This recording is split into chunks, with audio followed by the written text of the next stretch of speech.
playing, not playing like their actual name. They're not terrorizing anybody. They're just playing super passive. Look at this boat. It's in trouble, man. If this guy gets spotted, this could be trouble for BTR here. He's driving way out in the zone. They're driving the wrong way. What are we doing here, guys? The zone is the way you're driving. They're going to probably hang out and just look to come in late. Just try to maybe fake out some people. We saw that a little bit in the NA finals. I believe it was Wildcard when they were just playing with 3 players at one point. They were able to just wrap around the military base and just... They're trying to come into Prim without being noticed. They went way away from shore, so they wouldn't be noticed. They're going to be coming into Prim behind everybody else. It's going to be tough, though, and there it is, Hero. Oh, man, this is tough. Pyra absolutely destroying that boat. Hero jumps out. He jumped out just in time. He saw the health on his boat, and he was like, listen, I ain't about to stand for this. And look at this. This boat we know is lit up. Gotta watch out. He might be able to blow him up. There you go, ladies and gentlemen. Pyra being able to go in and finish their Hero official. He still has to be careful. He knows there's somebody in there. Yeah, he knows there's somebody in the water. Foxer jumped out just in time. He knew he blew up the boat, didn't get the kill. And look at that. He just spotted the team that came up. Huge push here by GG as they just go ahead and push that compound. Interesting stuff, though, because KWCD has the height advantage. Justice with a huge play for Korea. That was an amazing job with the Grossa from the top of the roof, getting 2 knocks there.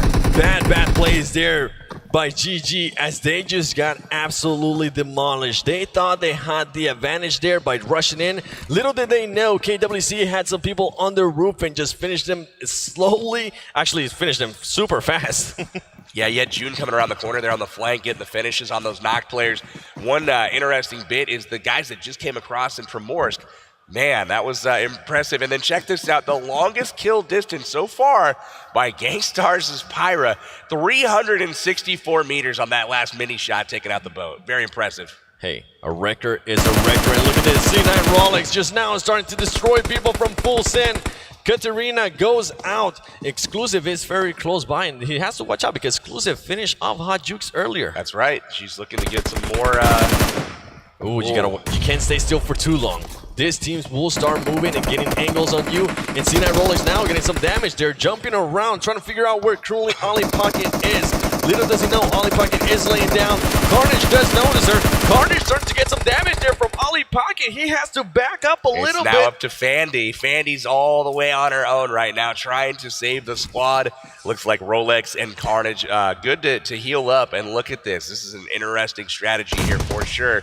We'll see if it pays off here in just a moment. No, it doesn't. They shoot the bush. Kodo sees her. Fandy goes out. I like the strategy, though. You know you're not going to win that gunfight 1v4. You just better hope for the best, and unfortunately, the best didn't happen for her. Good game's a full send on that one. Might as well just lay down in the bush, wait a little bit, but unluckily for her, Kodo was just too eagle-eyed there in destroying her.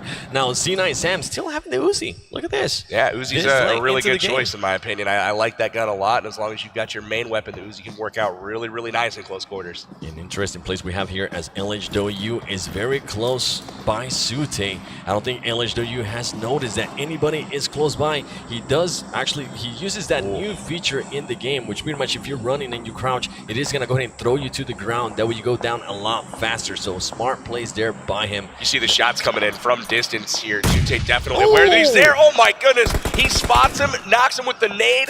Absolutely zero chance for Zute there. Eliminated with no problems there by LHW. LHW, look at this. And every single time they see somebody, they want to go ahead and back them up. They're saying, no, you don't want any of this. And now, Terror Squad coming in. They just got shot at by LHW, got weakened, and now they're hitting a compound that's occupied by the other Chinese team, the Comfortable Penguin team. Terror Squad. Pretty much losing one there earlier too. I believe it was our RQ, if I'm not mistaken. Still playing super passive, and CPT just waiting patiently. They have a Grossa. They got it over on the side there. Just kind of what they need. Illuminate, yes. Illuminate throwing some smokes here, trying to get some cover. But look at this. He knows that he got shot there by LHW. Does he really want that fight? I don't think you do. Just play it patiently as you've been playing it the whole time. All Chinese players round out your top 5 in kills right now. GT Akan rocking 14 kills to his name. That's 4 more than the second place person. Look at all the grenades CPT7 is just going to go ahead and throw there. That is absolutely insane as he does have a squad pulling up on him. KWCD pulling up. Just a little wonderful bit too coverage aggressive here. there. A little bit too aggressive. As you mentioned, everybody has every angle covered there. You don't want to go ahead and you don't want to see that happen. That's the Not at second time all. we see that happen now. Looks like Cloud9 is approaching as well. This is a really, really solid compound hold right now by CPT. Different angles. People in different Look places. at the mini-map and all the squads in the area. My goodness. I'm loving the action. I'm loving the IQ of the players here today as they are just making sure their back is just covered. As we now got KWCD pushing by. CPT able to destroy him there, and CPT just starting to clear out the bottom floor, making sure he finishes off people and also picking them up. We've got CPT holding the compound here. Terror Squad trying to move their way in. Nades coming here shortly. Oh, wow. It takes a little bit of damage there.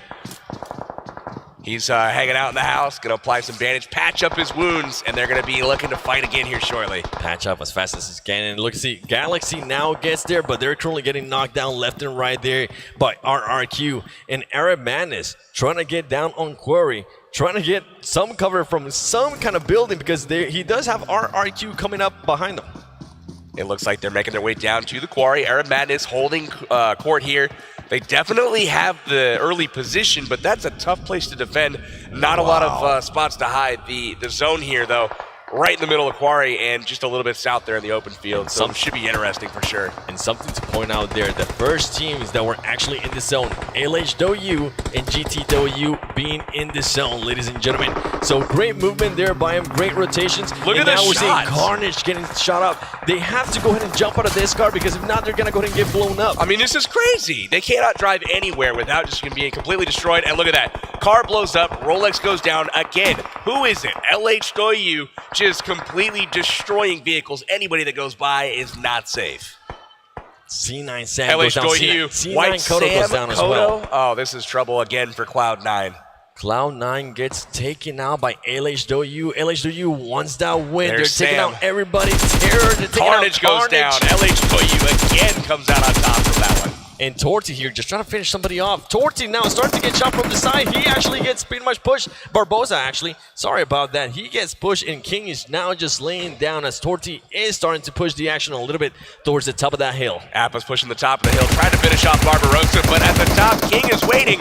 King misses the shots with the UMP, and unfortunately, he is another knockdown for Arab Madness. And guess who's there to pick up the kills? Whoa. LHW, RRQ now starting to push up. This is going to be a good fight as RRQ is starting to push up against LHW. Another vehicle explosion there for LHW. They're able to take out more people with vehicles. Pyra down, and Illuminate rolls up right on him, finishes him off, and the rest of Gangstar's out in the zone currently. And Gangstar's in a bad spot here, as you mentioned, out in the zone. And look at this, LHW now sniping people away. They have 10 kills to their names already.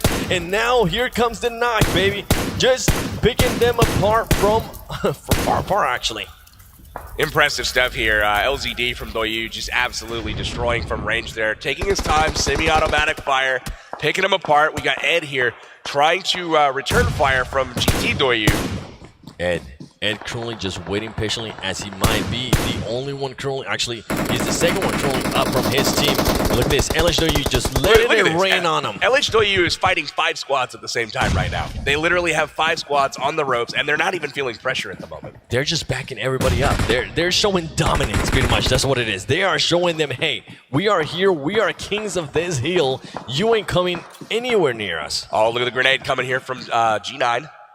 G9. Is he going to be able to go ahead and get that kill? Here comes the smokes, actually. There's going to be a lot more smokes as he wants to go ahead and pick up his teammates and apply some bandages and all that stuff because, ladies and gentlemen, we got 8 teams left, 21 people alive, and the circle is starting to get smaller as Akan and 6 Scott gets taken out there by Doyu Ace. Ace, I mean, these guys are racking up kills right now, getting knocks. There's another one that looks like 13 now for these guys. Unreal.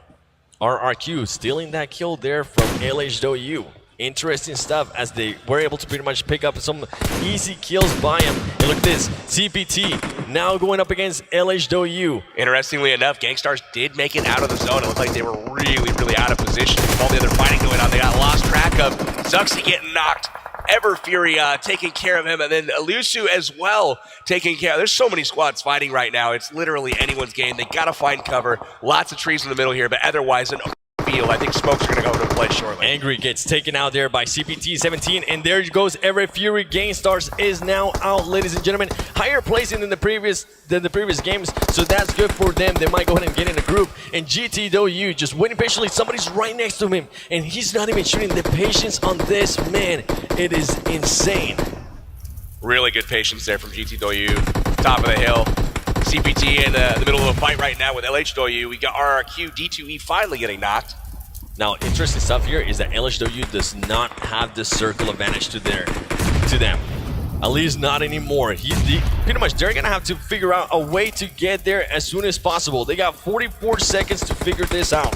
As CP then is just pretty much linear rate. And here we go. RRQ G9 knows that they're currently he's got LHW at a disadvantage. So he's going to go ahead and just let those bullets drop. Looks like they're pushing the flank on him a little bit. Ed's still hanging out on the flanks right now, unnoticed.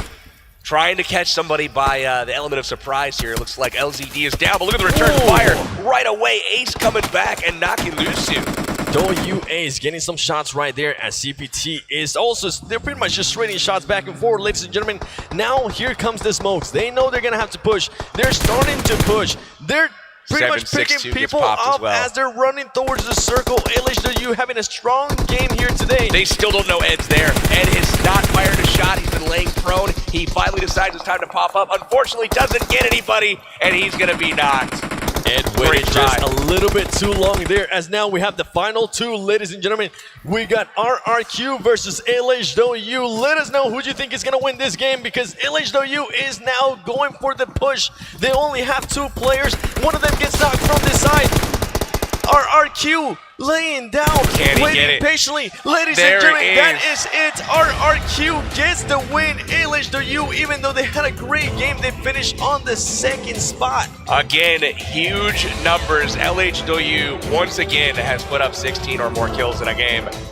Wow. RRQ Athena getting the victory, though. Really impressive stuff from them. They had a lot of really good fights. D2E really carrying a lot of the load for them. Earlier on against the Terror Squad, popping them out of the windows of the buildings. And then they also came in and took out Wildcard as well with that aggressive push. So really, really solid game for them all the way around. Definitely. That's something I like to see. That's something that we mentioned throughout the match is you want to be aggressive. When you have people knocked down, you want to go ahead and push the action and finish them off, because the kills do come into play. As we just seen the Chinese teams get a bunch of kills. They're pretty much, we saw, as you mentioned, LHW was fighting 5 teams at the exact same time. Hey, valiant effort from them. They made it all the way to second place that game, and a million kills, it seemed like, to boot. But again, really kind of taking out all kinds of vehicles and whatnot. Just everybody that drove by, they were not afraid to pull the trigger. RRQ Athena with the chicken dinner at the end, but oh boy, does China continue to look so scary. LHW, CPT, and GTW 3rd through 4th as well, but let's not take away anything from RRQ there. They were able to find the perfect spot, especially that flanking position towards the end of that final moments against LH. It was phenomenal. That was really, really good stuff from them. All of those teams positioned so well, and just the way they held that ground, didn't miss shots, blew up vehicle after vehicle, and put out so much pressure, was just so impressive. Suppression fire just pretty much everywhere, completely honest, everywhere. It turned out to be the circle wasn't on their side, and I think that's what actually hurt them. Yeah, definitely. So overall, really racking up quite a lot of points to try and catch up with our Chinese leaders at the moment here, but it's still going to be difficult, because you were mentioning that our Chinese teams there before had already gotten so many kills themselves, even in that round itself. It's early, right? We keep saying it's early. Yeah.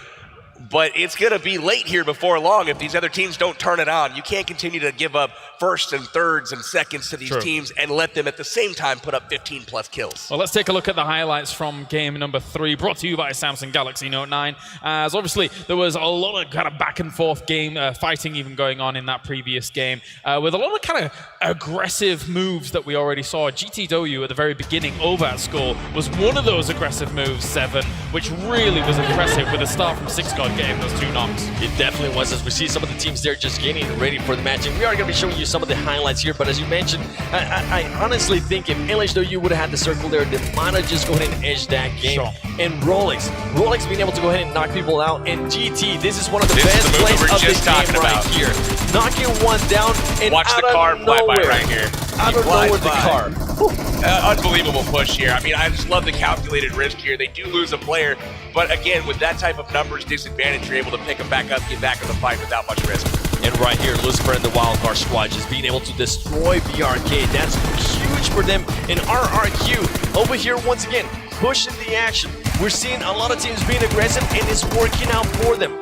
Definitely Evo's there, trying to save their members. Unfortunately, didn't work out. Big Russian bot, Europe's second place finisher, absolutely pummeled him for that. And check this out, longest kill of the tournament so far. Pyra from 364 meters with the mini taking out the boat, and Hyro is going to go down. Hyro once again getting caught pretty much out in the open, or at least in a vehicle, and getting Watch blown this up. nade. That grenade was This just nade. wonderful. Zute, are you hungry? Here, eat a grenade. He wasn't even expecting that. I didn't even know how he saw him. That man is just insane. And right here, Arab man is just letting the bullets drop. He did get caught just laying down for too long. And third parties, that's something that we're seeing a lot towards the end of the game. People just pretty much getting third party. You see CPT here holding their defensive position on that hill. They got the lower part of it.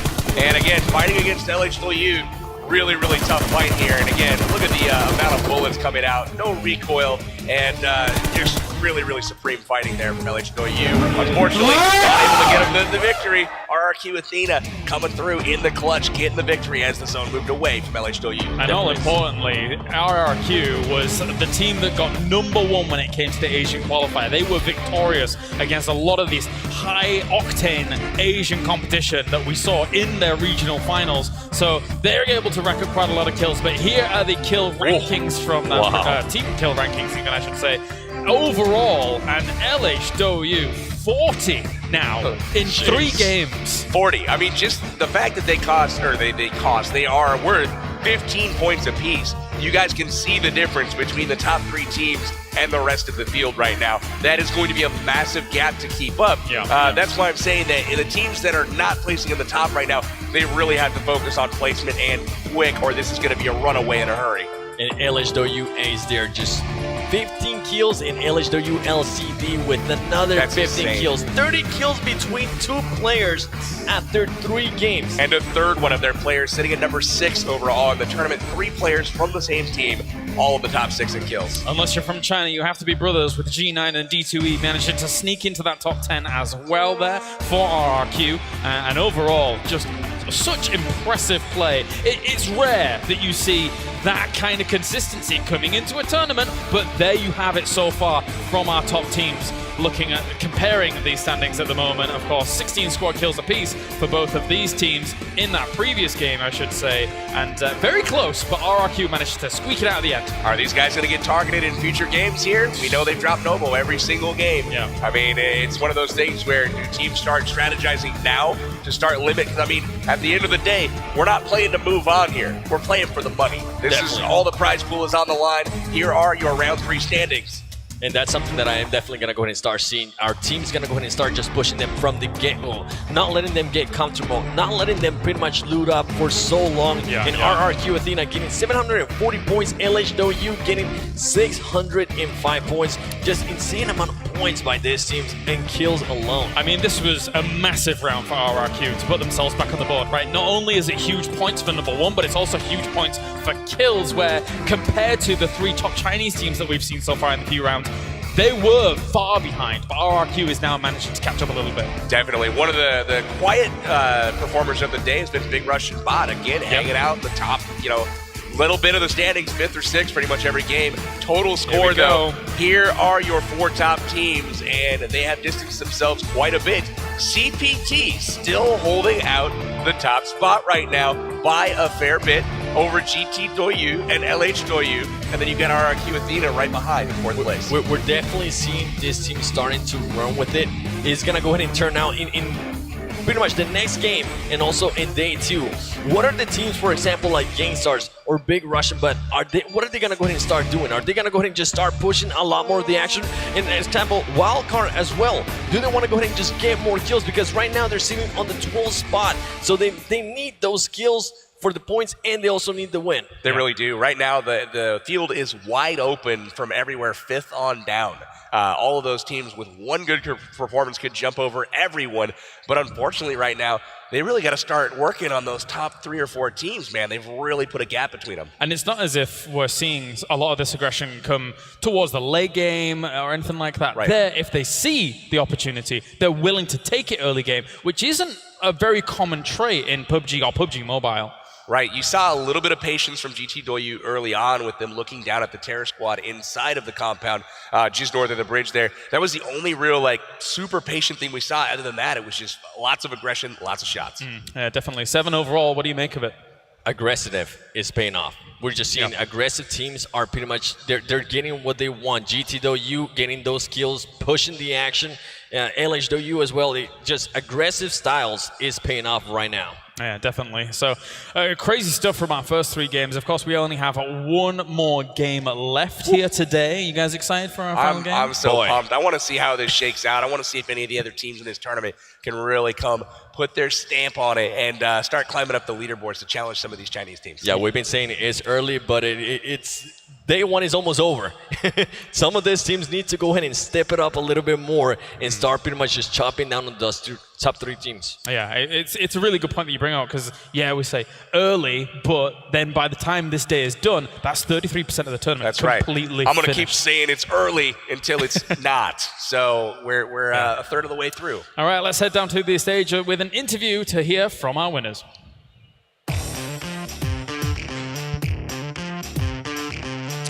Welcome back, guys. We're here on the stage with RRQ's D2E. They were just able to pick up the win from the 3rd official round here. So we're going to ask them some interview questions, as always, with our little telephone game that we have going on here. So first question I'm going to ask is, you're the 3rd Thai team to win, and a bunch of these other Chinese teams are also performing very well. But who do you feel like is your biggest competition in the entire tournament? Is it another Thai team or perhaps a Chinese team? 你是第3支来自泰国的队伍赢的，然后你觉得哪一队是你最强的对手？ เขาถามว่าคือเรามี3ทีมที่เป็นตัวแทนของประเทศไทยมาร่วมการแข่งขันครั้งนี้แล้วเขาถามว่าคิดว่าทีมไหนจะเป็นทีมที่แข็งที่สุดที่เรากลัวที่สุด ทีมไทยเหรอครับ ใช่ค่ะ อีโวฮะ ทุกคนน่ากลัวหมดฮะ 他说是 Eagles Evos. Okay, so that makes sense. A lot of very strong Thai teams here. They feel like EVOS is probably their biggest competition. So second question here. You guys were able to win the Asia region. They got 1st place over there in Thailand. So I'm just curious, do you guys have the confidence to get 1st place here in the global finals? 亚洲预选赛得了第1名，你们有信心赢这次的比赛吗？成为这次的冠军吗？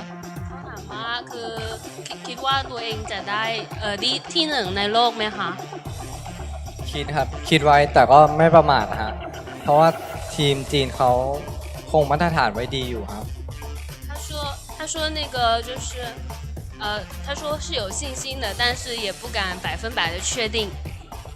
We have confidence, but we're not 100% sure. Okay, well, that's good to hear that they do have confidence. Hopefully, they can become a little bit more sure as the days do go along. So give a big hand for D2E and RRQ, who are able to pick up the win in our 3rd round. You guys can now go off the stage as we are going to do our next big raffle we got going on here. And today, guys, this is going to be the biggest gift we are going to give away to 1 lucky person in the audience right now. We are going to be giving away 1 Samsung Galaxy Note 9 for a lucky member of the audience. And I'm going to be taking a ticket out of this here box and see who is going to get that. So ready your tickets, and if it does match up, I will call out your ticket name.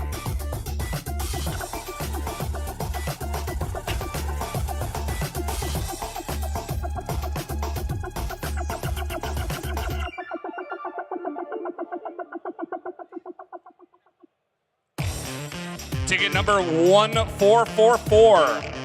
1444. Anyone out there? 1,444. 1,444. Okay. We're gonna have to do it again. Nobody over there? Oh. Looks like maybe we have a winner. I'm not sure. Perhaps not. Okay, I suppose we'll have to go on to the next. I don't think that. Yeah, I think we have to draw again. So, next ticket here.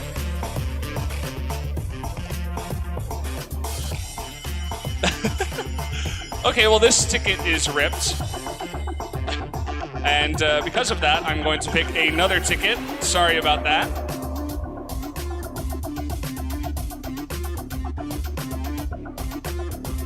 All right, feeling around. Gonna try to pick a full ticket this time. Okay, number 1,522. 1522. Anyone out in the audience with 1522? Nobody?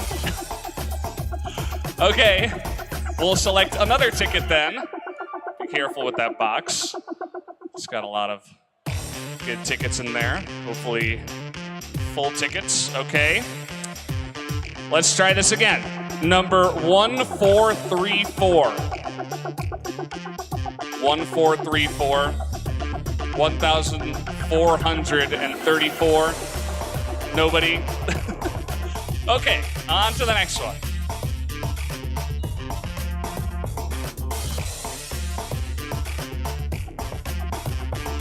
All right, I found another one. Okay, number 644. 644. Nobody? Really? Okay. We're just doing this until somebody gets picked, so I suppose you guys are lucky about that. I don't feel any other tickets except the other half of the RIP ticket, so I suppose we can do the RIP ticket from before. If I can find it in this pile, okay. All right, got it. Now I can't exactly... Okay. It is number 755. 755. Anybody? No? Well, there's no more tickets in the box. We're gonna need to go and move to the next box. We have other boxes prepared with, hundreds and hundreds of different tickets, so I suppose we'll wait until they pick up the next box. Okay, well, apparently not. That's gonna do it for this segment, guys. I suppose we'll be back in the next segment to potentially give you a Samsung Galaxy Note 9. Sorry we weren't able to get anyone this time around, but that's gonna do it for now. We'll see you guys after the break.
Pubgm!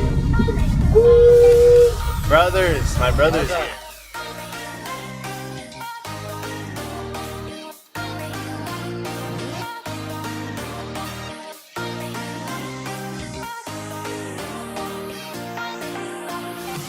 Here we go.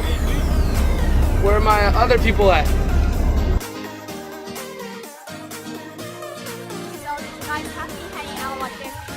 Well, I mean, it's so crazy because we all live in different parts of the world. So this is like the second opportunity, other than the North American Challenge, to actually be together in person. You know, we spend so many hours in game together. So being able to hang out together is just, oh, it's awesome.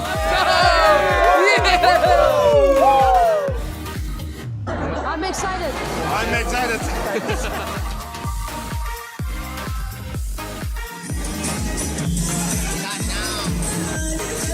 有这几天我们都是晚上一起研究那个新手机，还有战术，还有研究了其他战队的那些比赛视频。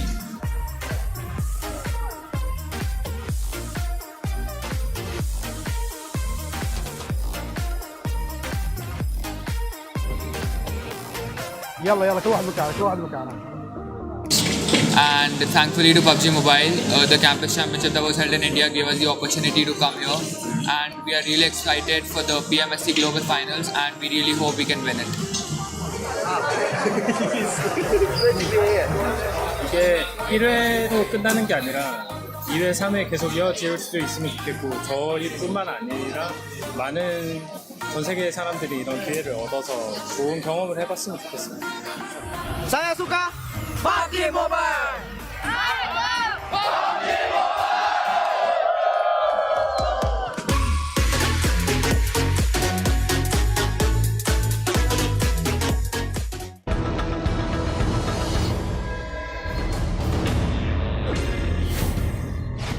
Hey guys, it's me, Brendan, here for the PMSC, the Pubgm Mobile Star Challenge in Dubai for the World Finals. Let's go ahead and go. It's the biggest frame in the world and it looks so cool from the outside. Oh man, we're going really high. This is an amazing place to go if you just want to see all the sights, basically, of Dubai. I'm gonna walk across. Oh boy. Oh, I don't like that. Oh my god. The main attraction here is this, the VR park. Take a look at that, guys. That is insane. The birds drop. This might just be the main attraction. Okay, here we go. Me and these guys. Woo-hoo! We're okay. Woo! Woo! All right, guys. Well, my hair was blown back from that one, even if it wasn't real. Right outside the Dubai Mall, you got the water on my left. I feel like we had to show you guys this.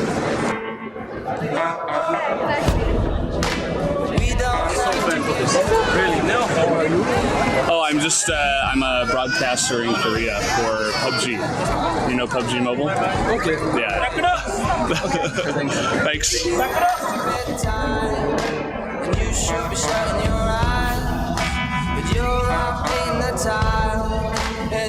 Wow, that was a really incredible water fountain show. I've never seen anything like that. Definitely one of the coolest things I've ever seen in my life.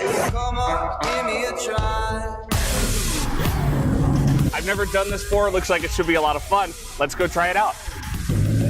All right, here we go. Up the sand. Can he do it? Oh, this is crazy. Woo! Okay.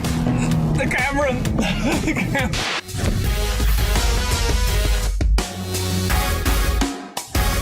This is a blockbuster. You're gonna love it. Oh, is the weather just so amazing. And wow, we do have the Burj Al Arab. If you come down to Jumeirah Beach, you can take pictures, you can enjoy the water and the sand. I would highly recommend it. Finally finished our Dubai tour and we've made it to the front of the festival arena. As you can see right here, for the PMSC Finals. The best teams from around the world joining together at the World Finals here for PUBG Mobile Star Challenge. It's right in front of the building that's going to be holding your festival here for PMSC World Championships here in Dubai. Are you guys ready to get going? It's a tiny world within your hands. PMSC with PUBG Mobile, and it's a tiny world within the world here at Dubai. Oh yeah, I almost got him. PUBG Mobile Star Challenge.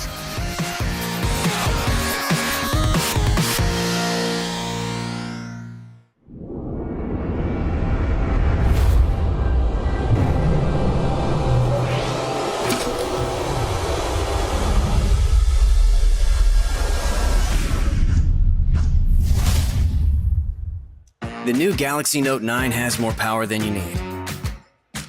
Like a remote control for a phone. Why would you... Oh, that's why.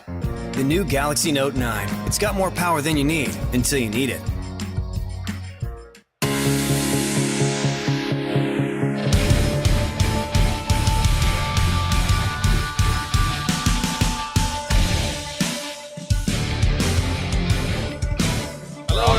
Welcome back here as we get things going, and we are going to have our final game of day number 1. I was just checking over my notes to make sure everything's right and precise. To my left-hand side, I have Pubgm as well as 7 Wheels Gaming, and together we're going to bring you all of the action from our final game of the day, as well as what's coming the next 2 days. And let's go back for a moment. Let's take a step back and talk about some of the happenings in our previous game, of course.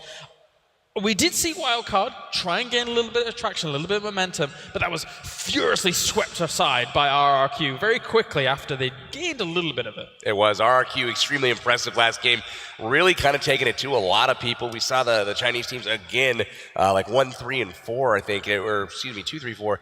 Just crazy performance across the board at the top of the slate. I want to see a little bit more from some of the North American teams, from some of the European teams. Sahero get eliminated out in the boats. Yeah. Cloud9 kind of got in trouble again pretty early. I would like to see them kind of get into a position of strength a little bit later on in the game. And we kind of saw that a little bit too, right? With Gangstars just getting knocked off super early there in game number 2, and in game 3 at least being able to go ahead and secure a fit spot. So it is possible. It's definitely something that they can do, but we want to go ahead and see a little bit more of that, especially from other teams that are actually kind of like knocking on the door. They need to go ahead and step it up a little bit more. Big Russian Bot would be a great example of that. They finished pretty well, 5th and 6th place quite a few times. But again, not as many kills as some of these other teams. They really got to step up the placement and or start really slaying out. Definitely. In terms of our Western representation, there are some of the teams that we thought might be able to really step up and do well. Teams like Big Russian Bot, teams like Cloud9, etc. from North America, and obviously the team Hero from Europe as well. But so far, it's been a bit of a struggle, and I'm sure that, again, there's plenty more to be playing for. For now, though, let's hear from even more teams here that are going to be competing to become world champion.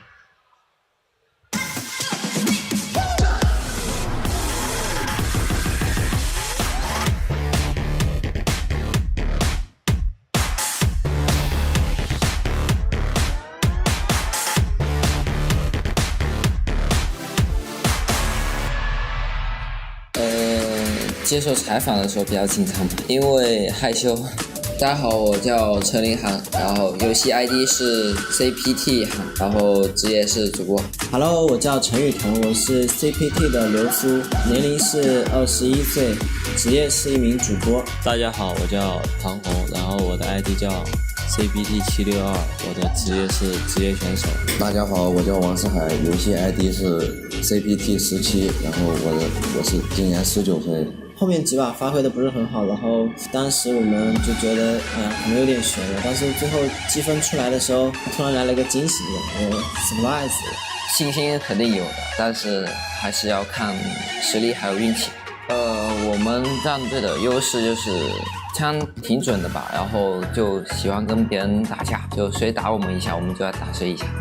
就是比赛中的话，一般队伍为了名次就是会打得比较猥琐一点，就不敢打架。但是我们队伍的话，在比赛中就是比较敢打，然后观察机会比较强。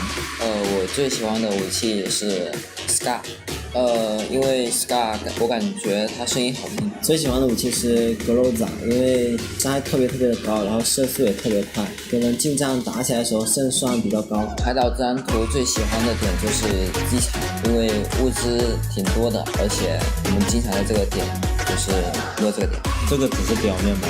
我们打比赛的时候会展现不一样的我，采访的时候我们会比较少说话，然后比赛的时候我们就会。我们是通过那个亚洲的3D战的时候被泰国队，然后被他们围下来的时候，我们可能当时因为最后几把没有打出自己的风格，打得太保守了。做好自己应该做的，然后都为自己队伍做点贡献吧。打好自己的，然后就多跟队友沟通，然后尽力吃鸡。CPT 加油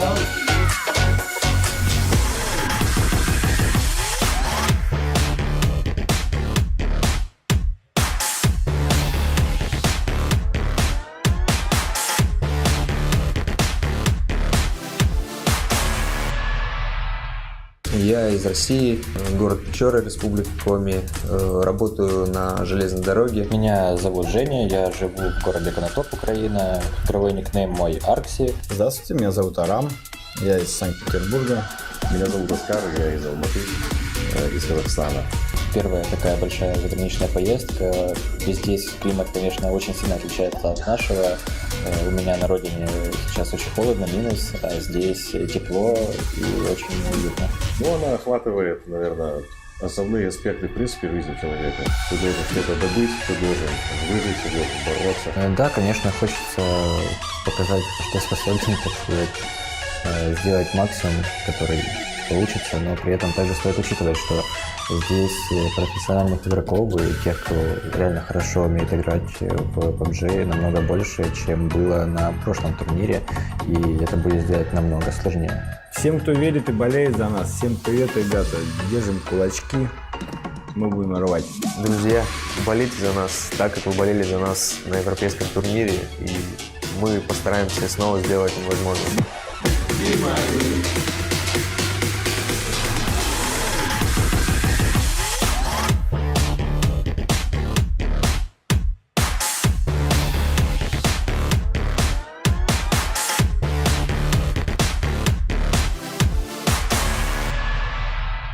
สวัสดีครับผมหนุ่มหรือวัชรากรที่อังกฤษชื่อในเกม Echo Gen C อายุ 23 ทำอาชีพ Facebook Creator ครับสวัสดีครับผมนายเมธาพงศ์สุรภาอาชีพการศึกษาอยู่มหาวิทยาลัยกรุงเทพครับชั้นปีที่2ครับชื่อไอศูนย์บุญยงครับทำอาชีพเป็นนักกีฬา e-sport ภายใต้สังกัด Illuminate ครับสวัสดีครับชื่อโจนะครับชื่อในเกม Maroon 5นะครับอยู่อาชีพภายใต้สังกัด Illuminate e-sport เลยครับชอบนักร้องครับผมนักร้องวง Maroon 5ครับผมร้องเพลง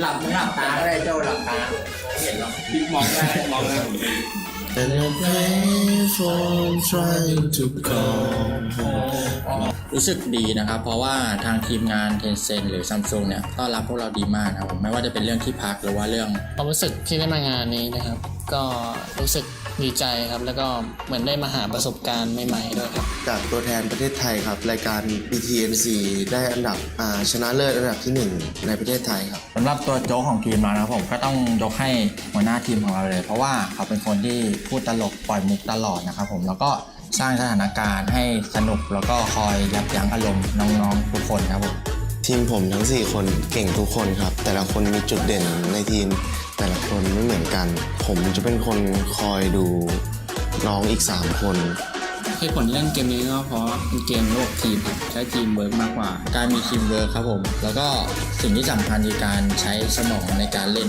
เพราะว่าต่อให้คุณเล่นเก่งแค่ไหนคุณเล่นไม่ใช้ความคิดคุณก็โดนยิงได้ครับนอกจากทีมไทยนะครับก็มีทีมที่น่ากลัวหลายทีมเช่นเกาหลีอินเดียก็ถ้าชนะได้อันดับ1เนี่ยก็ส่วนหนึ่งก็จะเอาไปให้แม่ครับผมแล้วก็เก็บไว้เป็นค่าทุนการศึกษาของเราด้วยกระโดดลืมตัวเพียงโทรศัพท์อะไรอย่างนี้ก็ได้อะไรอย่างเงี้ยกระโดดแบบดีใจว่าได้แชมป์อะไรอย่างเงี้ย Illuminate Fantasy Future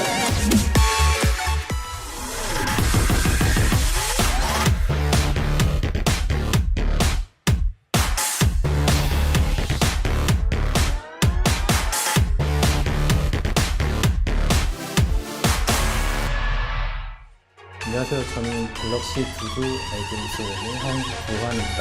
팀 갤럭시의 갤럭시 그룹라는 아이디를 쓰고 있는 이호근이라고 합니다. 갤럭시 히스라는 아이디를 쓰고 있는 김덕관이라고 하고요. 갤럭시 콩이라는 아이디를 쓰는 김정입니다. 아기가 태어난 지 이제 4개월밖에 안 된 상황이라서 와이프 혼자서 아기를 봐야 되기 때문에 걱정들이 앞섰는데 누가 손길에 보내줘서 기쁜 마음으로 참가할 수 있게 되었습니다. 살아남아야 한다는 긴장감, 그만큼 최후의 생존자가 됐을 때 희열. 모든 게이머들이 동등한 조건에서 실력을 거둘 수가 있기 때문에 그같이 이제 시간이 좀 모자란 직장인들도 충분히 즐길 수 있는 게임이라고 생각해서 태국에 있는 RRQ라는 팀이 플레이를 되게 부드럽게 잘 풀어나간다라고 생각을 했습니다. 아무래도 코리아팀, 한국팀들이 가장 경계가 많이 됐고요. 유력하게 선수는 제가 봤을 때 리퍼라는 검색 선수가 가장 위협이 될 것 같습니다. 지스타 경기에서는 되게 활약을 하셨던데 세계 대회에서는 아마도 저한테 빨리 죽지 않을까 생각을 합니다. 파이팅 하세요. 여기서 꼭 좋은 성능에서 상금 다 갈 테니까 그걸로 마시는 거 상관없다. 사랑한다. 돌아가게 되면은 좀 더 잘하고 우성이로 내가 좀 더 많이 볼 수 있도록 노력할게. 항상 사랑해. 고마워. 갤럭시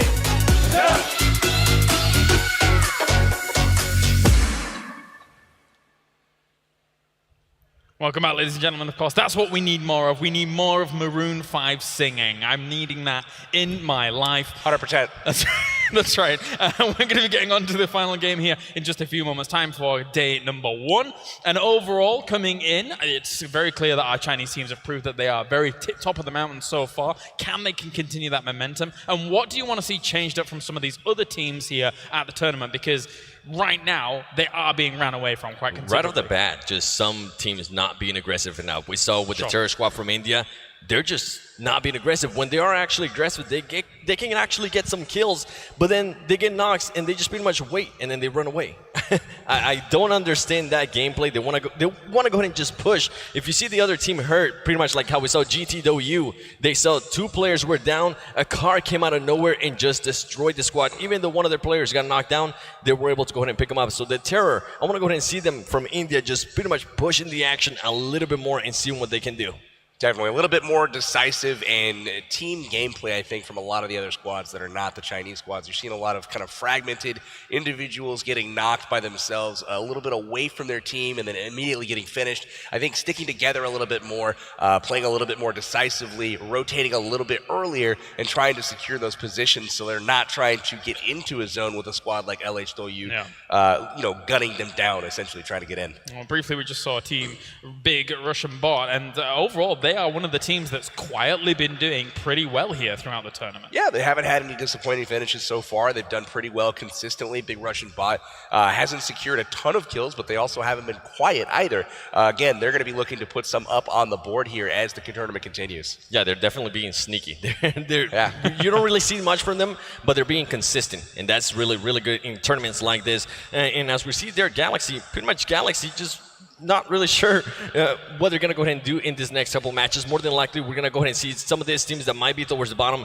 trying to at least push the action because it is going to be the last game from day 1. Well, what I want to see, though, out of this last game is I want to see a non-Chinese winner for this game because somebody, nothing against the Chinese team, somebody else needs to make a statement here in order to climb their way up the ranks in order to have a shot at getting one of those top 3 spots. Maybe Thailand can continue on, maybe. RRQ Athena would be a great pick for that as they are sitting just out of 3rd place right now, down in 4th. Yeah, definitely. And actually, Team Galaxy, in the previous interview that we just saw, was one of the teams that said, RRQ, we're coming for you, which is a big statement considering what we just saw from RRQ 7. It is. They're definitely going to have to maybe want to push the action right from the get-go as soon as they land. If not, if they're given enough time to loot up, kind of like as we've seen with LHW, you're just not going to be able to take teams on like that. Yeah. They're getting to the safe zone first. They're pretty much they're playing the most perfect game, but they're not able to get a win. That's something I also want to go ahead and see. It's LHW or maybe GTW. Can they go ahead and get a win? We're seeing consistency, but I want to go ahead and see some wins from those teams. One of the things that we're seeing as well is like just not split drops, essentially. People being split away from their teammates. So if they're together, they'll have an opportunity to push and finish squads early. Circles have been very, very generous to people as well. Not that many hard shifts compared to what we used to for some of the regionals. But thank you very much, gentlemen. It's time to get into our final game of the day here. The final game for people to rack up points of the day going into day number 2. Gentlemen, take it away. I bet we're about to see an airplane. I just have a feeling. Here we are headed into game number 4, though, and there is the plane headed into the arena right now. We're going to be dropping a nice little care package for everybody. That definitely right never gets old. That it looks just so freaking cool. And once again, this is sponsored by Samsung Galaxy Note 9. I actually been using mine to take pictures here with the audience, and I've been posting them on Instagram, so definitely go ahead and check that out with Samsung Galaxy Note 9. And let's see this plane path, ladies and gentlemen. Ooh, right down the middle. Looking like a, what is that, a west to east plane path here, right down the middle. And we've got some people jumping early. It looks like BRK, again, heading to the same exact spot, going to Watertown once again. Very comfortable to loot up in a very familiar scenario. And it looks like Gangstar's heading to their comfortable North Georgia pool spot as well. We've got teams kind of heading to, again, back to their roots, kind of getting comfortable. Yep. And you're going to see hopefully some action early as they're going to start dropping on top of each other more than likely. And to be honest, that's something I actually want to go ahead and start seeing a lot more of, just teams landing where they're comfortable with. It seems at the beginning there, some teams were just really uncomfortable, and actually we're getting some knocks right off the bat. I'm not able to see their name there, but there is people getting knocked. Everybody landing super close by. I cannot tell that name. KWC Korea Winter Evos. Chickens. They're taking down Evos. Holy cow. That's a huge turn of events there. Let's see if they can actually get finished off. That has to be on the West Coast somewhere. We don't exactly know where those guys are at, but again, Caviera looting his way through Watertown, similar to Baraka last game. Definitely. Pretty much BRK, this is, from what it looks like, they're going to go ahead and keep on landing here no matter what. And it seems like nobody's going to challenge them, so might as well just keep on doing it as he is able to go ahead and get an AKM right there. But Evo's getting two players down, yeah. 2 members down this early in the game. You definitely don't want to go ahead and see that. So more than likely, they are not going to try to play so aggressive and go for placing a little bit more. As well as the AKM here. And another thing I want to go ahead and mention, they don't really get that much really good loot in this area, but they still keep going to it. I wonder why. I wonder if it's maybe because nobody's challenged them, but every single time they just go into this spot right here in Watertown, Venice, whatever you want to call it, Atlantis. Part of it is the availability of a vehicle. They go across the street, they send one member to grab that car, and that gives them portability and mobility, being able to move around the map. You see CPT here also trying to move it south a little bit. They look like they're going to be heading down to military base potentially on this motorcycle. Taking full advantage of that motorcycle. We see some teammates just picking them up, and look at this. Talking about the terror squad, they do have somebody nearby. They currently don't have any weapons, or at least this player doesn't have any weapons. Amit. So more than likely, he's going to go ahead and try to loot up as soon as possible. And I want to see, can they bring up the little action, as somebody from the Japanese team is currently very low on health. Luckily for him, he just found a med kit there. Looks like they looted up. They found several cars and brought them all the way to Severny, and it looks like the Terror Squad did the exact same thing. So coming in from different sides of Severny, ultimately, we'll see if they do meet. Terror Squad definitely needs to take that fight and try to get some kills racked up early to get some momentum going. Yeah, I'm sure the Terror Squad there do want to go ahead and just let a statement there from India and let them know, hey, we're here. Namaste, baby. We're here to win some, all right? So I'm looking forward to see what they're going to go ahead and do. Now they have the guns. They got the DP-28. Once again, I'm seeing that actually a lot from Terror Squad. They are using the DP-28 every single match, no matter what. At least one of their players are going to be carrying it, which is good, especially if they're going up against vehicles, because that thing just shreds vehicles. It's really interesting that they find them so early as well. I don't ever find DPs that early in the game as frequently. These guys are every single game. They've had multiple players with DPs, and that's a really solid gun. Usually when I spawn, all I get is just a pistol. And I'm pretty sure you people currently watching at home, let us know in the comments, are you that type of player where you pretty much just land and all you can find there for like the first minute is just a pistol? And look at this. Arab Madness. He's going to snipe with the shotgun there. Fandy getting some shots there on Arab Madness, one of their players. Fandy actually starting to rotate around. Great place here by Fandy. What happened? Fandy's teammates left her. Exclusive took off in the car. I think they had a buggy and left a couple behind. I think they're out trying to search for other cars. Arab Madness King was laying in the road, I believe, going prone, and watched that car drive off. And now Fandy able to light him up as he gets back to the house. Fandy in full send, part of the fan favorite picks. And look at her. She's trying to move around. She's going to be able to get him. She's actually starting to shoot at the car. Interesting place there by her, as she doesn't really have that much cover. All she has is the bush. If she gets seen through that, you're going to get knocked out. But Arab Madness, I don't think they currently have the arsenal to take into that fight. Maybe not. Fandy with the scar, rocking the scar, has a health kit as well, so she can heal up if necessary. But again, comfortable to find a bush, hide in it, and then ultimately make her escape. She does find the buggy here and is going to try to go meet up with her team. Probably let them know, why did you leave me by myself over there? Oh, and look at this. Talking about the terror squad, one of them got knocked down. Actually, they traded knocks. We'll see if that deters them now. Will they you know, shy away now from the fight? Or are they going to try to position, get, you know, a little bit aggressive here and take on the Japanese squad? Both of those teams need to start making a performance, really making something happen here to get up those rankings. Yeah, pretty much. Will the trend continue? We see them try to be aggressive, and as soon as one of their members goes down, oh, what a grenade! My goodness, that was a beautiful grenade by them. Now, this is what we're talking about. They have one player down.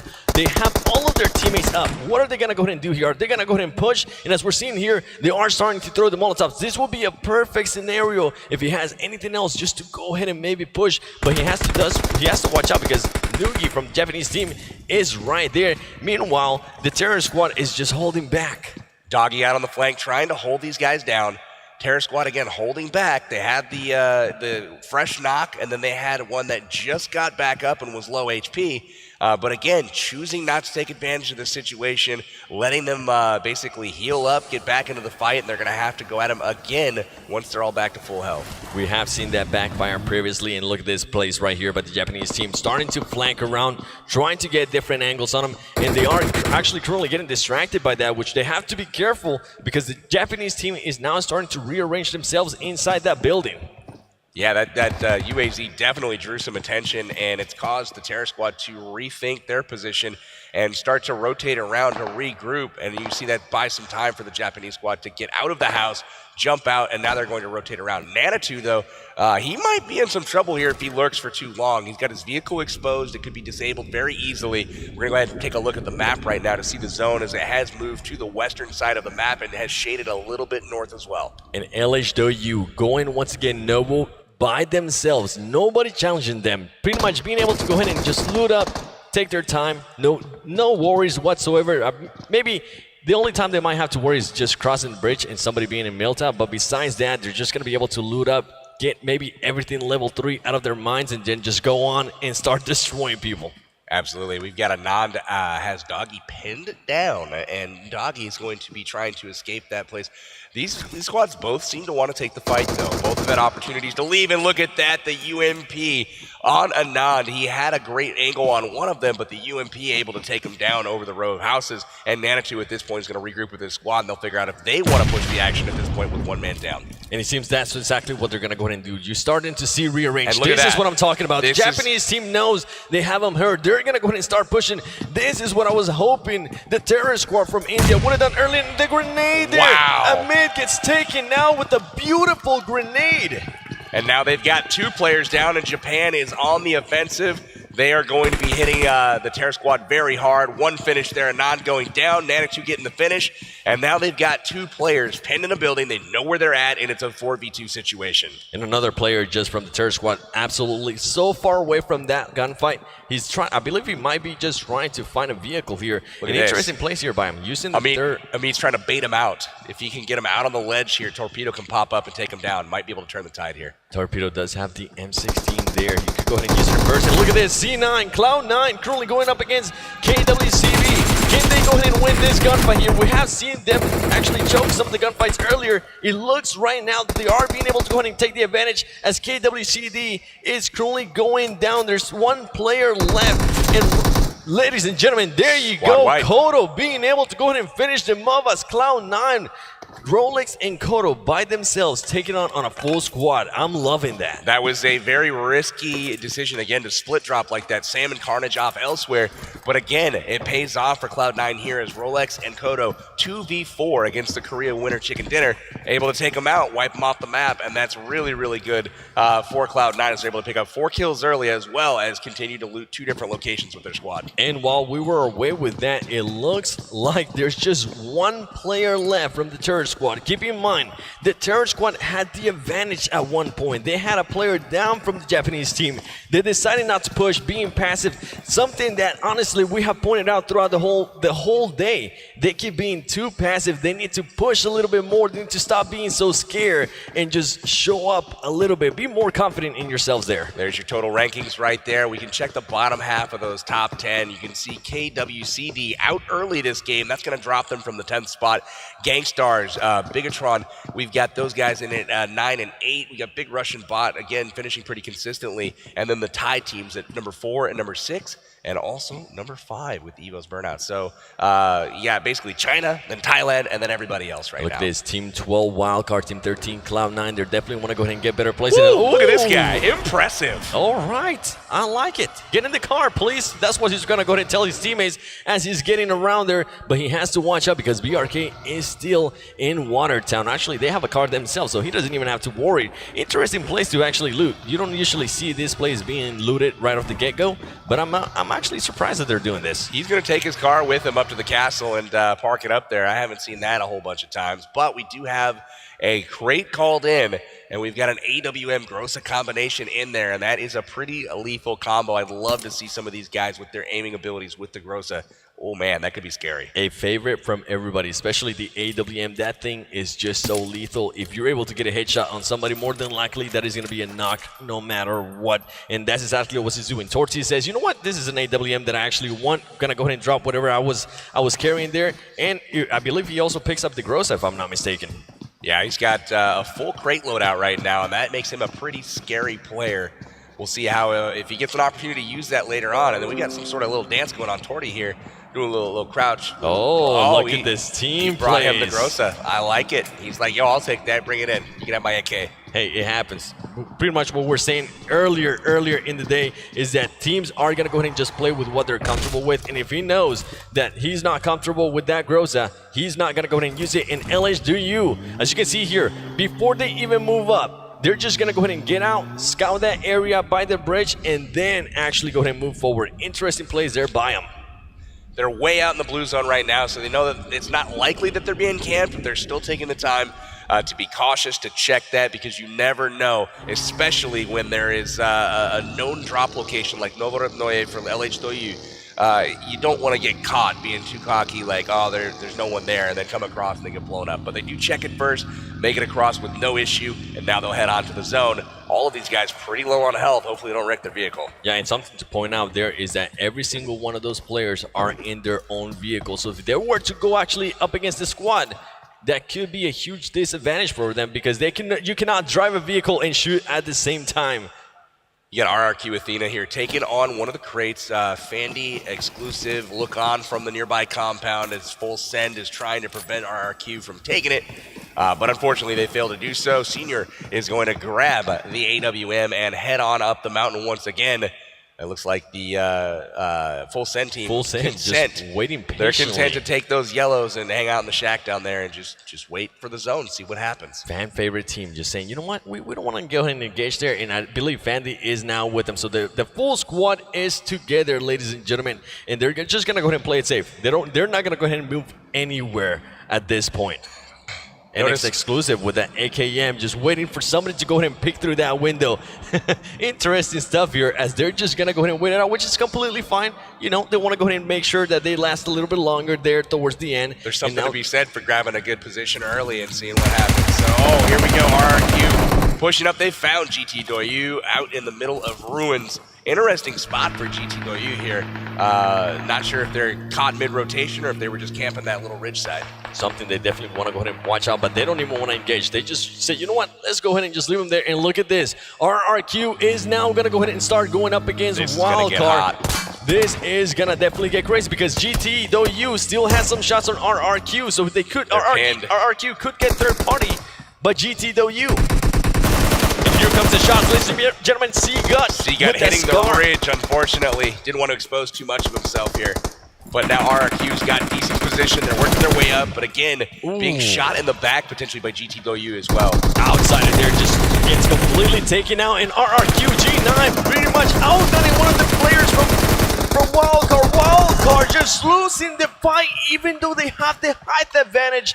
That is something you rarely see. RRQ just too strong. Had position on them. RRQ getting shot in the back, but they just parked the cars just a little bit down the mountain so that they couldn't get shot, and then they pushed their way up as a team, just overrunning Wildcard. Again, Wildcard getting caught out, Hot Juke's out in front, getting taken out early, and again, they find themselves backpedaling them instead of fighting from a position of strength, and they get overrun. As you mentioned, as soon as they realize that, hey, GTW is not gonna go ahead and shoot at us, let's go ahead and actually push this, guys, and they actually did great.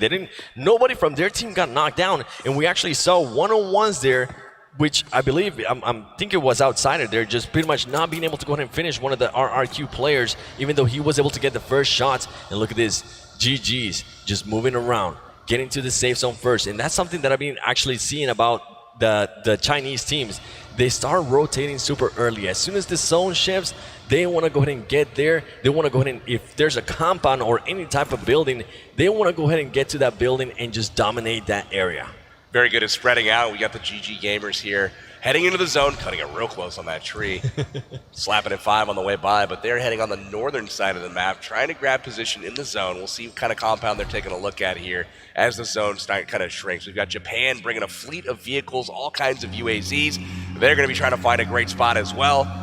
Interesting decision to take all 3 UAZs. Look, they might even have a fourth one behind. They have 4. They're actually going for the LHW strategy there. I like it. Everybody has their own vehicles. Interesting stuff there by him. And talking about LHW, look at LHW just pretty much cutting through that zone, trying to find a spot that they are comfortable with, as we do have a lot of teams now in this safe zone and waiting to see what's going to go ahead and happen after this, with the Japanese team still with that fleet of vehicles. And look at this, Japanese team still just going around trying to figure out what's going to happen here, ladies and gentlemen, as they're crashing into each other. They're having so much fun that they're pretty much crashing into each other, PB. Indeed, LHW was actually headed into the zone with a scout trying to figure out where the people are at the compounds. They're headed right for Cloud9, so we'll keep an eye on that. We've also got Galaxy heading in here. Arab Madness holding the compound, and Galaxy parked in a spot where they didn't have to, really reveal too much of themselves, but again, they're still getting shot up here. But they decide, you know what, let's get on to the next compound here. Definitely don't want that fight there. You weren't even expecting that when you're driving like that. Not even close. Just run away from that, regather around, and then also heal up, because some of them actually got tagged. As you can see, they're applying the bandages. And look, the Japanese team they are actually running up against GTW. GTW, we know that they can actually go ahead and shoot players out of the cars, and this is actually bad for the Japanese team. Luckily for them, none of them are getting knocked down, as GTW is able to go ahead and miss some shots there. Remember, RRQ's at the top of the mountain, and they're going to continue going by, and now they're running into Cloud9. And again, they are one by one coming in, and this is the weakness of taking 4 vehicles, is you get picked apart without being able to fire back, and now all 4 guys are separated. And as you can see, Koto right here with the AKM, being able to go ahead and take down somebody from the Japanese team right there. He knows somebody else is up the front as well. He's going to go ahead and keep on shooting. Barely misses him. Carnage is very nearby. Carnage should be able to go ahead and take him out. Carnage deciding not to shoot. That man is inside the house. Lacey is trapped. He's getting outnumbered now. There you go, ladies and gentlemen. That is it for the Japanese team. It looks like having that 4 vehicle is a disadvantage if you just run into a compound like that. It was in this particular scenario. They were able to have great mobility, get around real nice, but when they came in, they got chewed up pretty nicely and spit out by C9. And I'm enjoying this here by C9. C9 now with 7 kills, starting to wake up a little bit. They know they need the kills. They know they need the win, so I'm enjoying this a lot. And look at this, GTW. Now we're going to go ahead and go up against CPT. Two of the top 3 teams right now, ladies and gentlemen. And look at Sixia. He's going to open the door. He's going to start pre-firing with that AKM. Moving around. The movement is just insane. Oh, look at this. 2 of the players get knocked down. They get finished.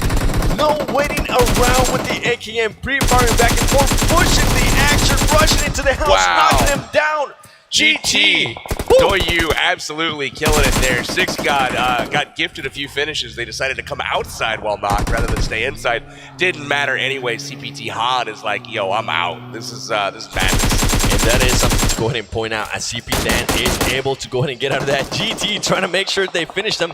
That man's accuracy, my goodness, if there wasn't a ledge there, more than likely he would have been able to go ahead and take out CPT Han. But luckily for CPT, one of their members is still alive, and we know they got what it takes to at least still be there towards the end of the match. Look at this, Illuminate is currently shooting at GTW, even though they have a RRQ right in front of them. Maybe they don't know they're there. They got to with the smokes like that. RRQ is going to take off. They get out of dodge in the Dacia there. They're heading to the compound here, and guess what? They have guests waiting. It's going to be Ollie Pocket and Full Send, who stand no chance, get immediately run over. Peek in the window. Fandy goes down to Evos. Look at that. Evos Ernie still doing work here late in the game with the early couple of knocks that we had from that team. They definitely did. Two of their players got knocked down there super early, and now Cloud9 starting to get into the action here. Evos with 2 players looking fairly strong there as they were able to go ahead and destroy some people from the Full Send team. In Galaxy, look at Galaxy, currently out in the middle of nowhere inside a sniper tower. And guess who they have? Oh my goodness, they're not even shooting. He's going to go and shoot. Oh my gosh. Look at this, patience CPT of and that Doyu, man. 15:05 apiece.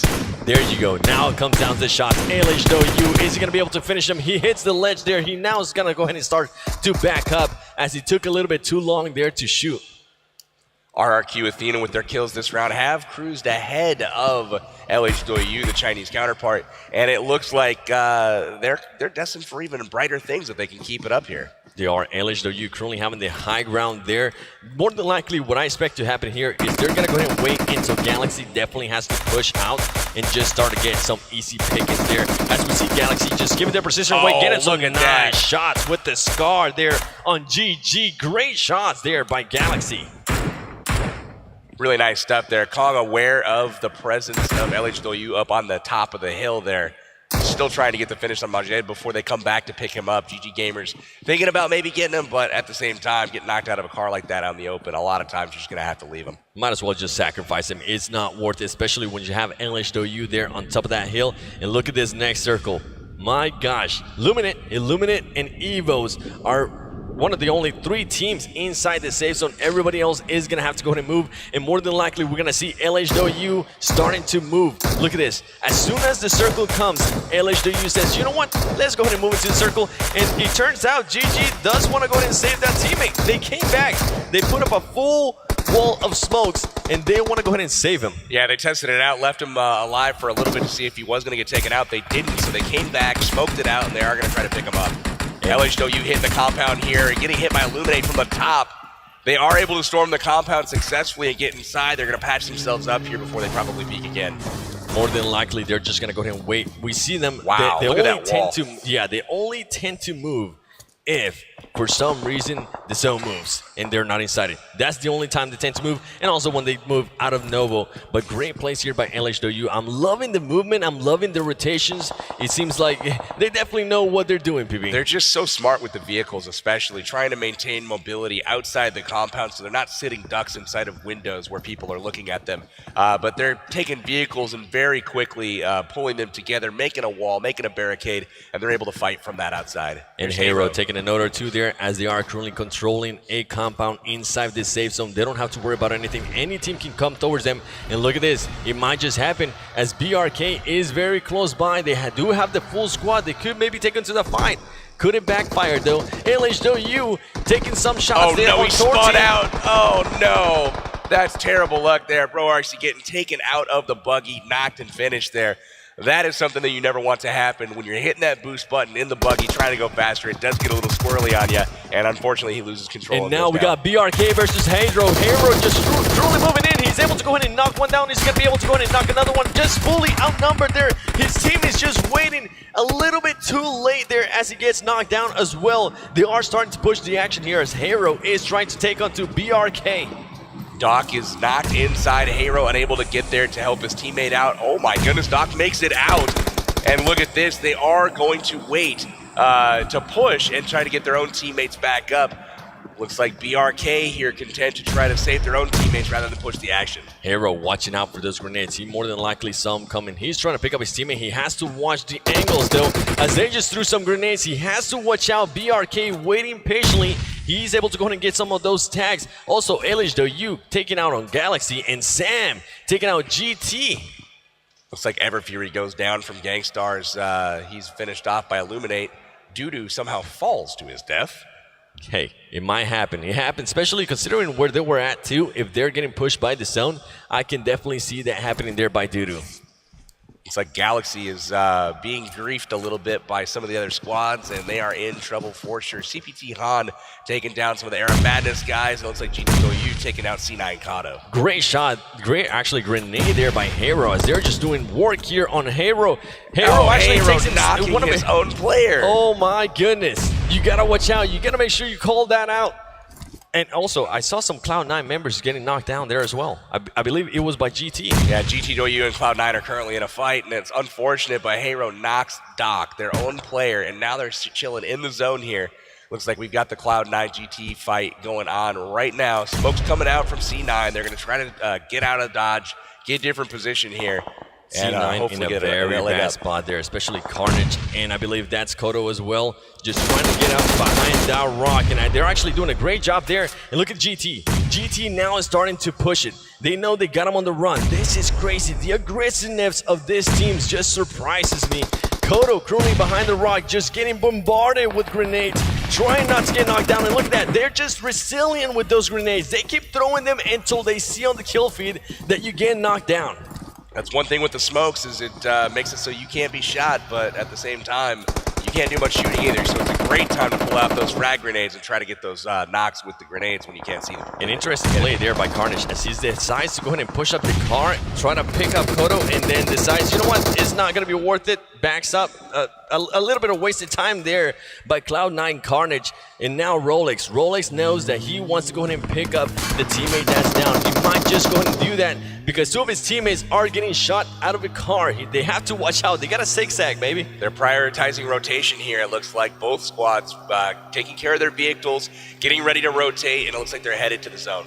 They are getting to the zone. A lot of teams now are starting to push early, but look at this. Driving right between two squads here, and somehow they don't get punished for it. Super lucky plays there by them. LHW still in the exact same spot that they were early. They haven't moved. They're pretty much controlling this area. And as I say that, all of them get inside the car except for LHW TDZ. And he's just knocking people up and apart here as he's using that sweet DP28 and also the Scar L. Yeah, it looks like he's going to be metting up and trying to hang out in the zone to protect his teammates until they're ready to get out of dodge. BTR starts to move up. He gets knocked down there by LHW, getting some easy knocks. RRQ also going up against GT. A lot of stuff going on here, ladies and gentlemen, as LHW more than likely is going to go ahead and start throwing off those smokes. I really like what they did there. They sent a couple guys to the zone to get position, and then they turned around to cover their teammates while they try to join them. Look at the zone, hard shifting there to the south, and it does look like there's a bunch of squads well positioned. Rolex peeking there from Cloud9. He's going to take some damage to the zone, and he's just trying desperately to get there, but the circle is super small. The zone's starting to hurt. Lots of squads in the same spot. Just at a huge disadvantage there. I'm actually loving LHW's awareness here. They're using the card for cover, and they're also just pretty much ramming it into that hay bale. And Illuminate getting knocked out there from side as Hero's coming in and just third-partying a couple of players there from Illuminate. LZD has been absolutely taking people out back to the woodshed. He's been crushing people so far. And again, GTOU, we'll focus on them for a second. They've got 4 kills this game. Not quite the total. They're down to 6 teams, ladies and gentlemen. 13 left alive. And we are coming to the conclusion of today's final match, Game 4. LHW now with 12 kills and 2 members still up. One of them is knocked down as one of them decided to go ahead and just be out in the open. Evo's Still not up. taking the shots there, not taking the shots and almost getting knocked down there by RRQ.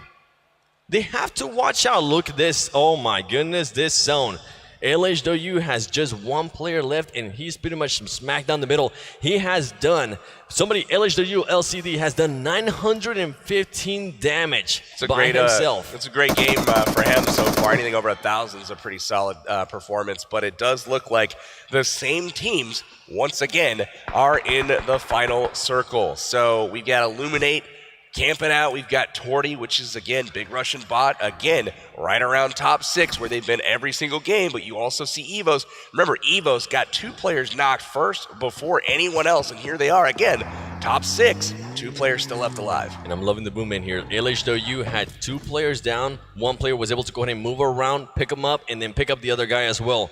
Great awareness there of where everybody's at. And CPT Han is still holding on. He's going for that placement. They haven't That's even right. noticed him. He hasn't even shot. He's saying, got the best I'm waiting. position of anybody as far as the circle is concerned. He's laying down in the center of the zone, unseen currently, and it looks like LHW still trying, LZD trying to get it done here. Nades out. Let's see if this connects. None of the teams left having 4 players. Everybody either has 3 players, 1 player, or 2 players. Interesting fact to keep in mind as it is starting to get here to the end of the game. Ladies and gentlemen, LHWA is just waiting patiently on the ground, being a snaky snake. Illuminate pushing forward, killing Torty there or knocking him down. And look at this. He doesn't realize that LHW Sen is right next to him as Illuminate is just drinking some energy drinks. And Evo's being able to go ahead and knock some people down, but he also gets knocked down himself. He paid for it right there. LHW, Zen taken down, finished by JCC. Illuminate getting the job done there. Senior, though, finishing off Bullshark from Evos,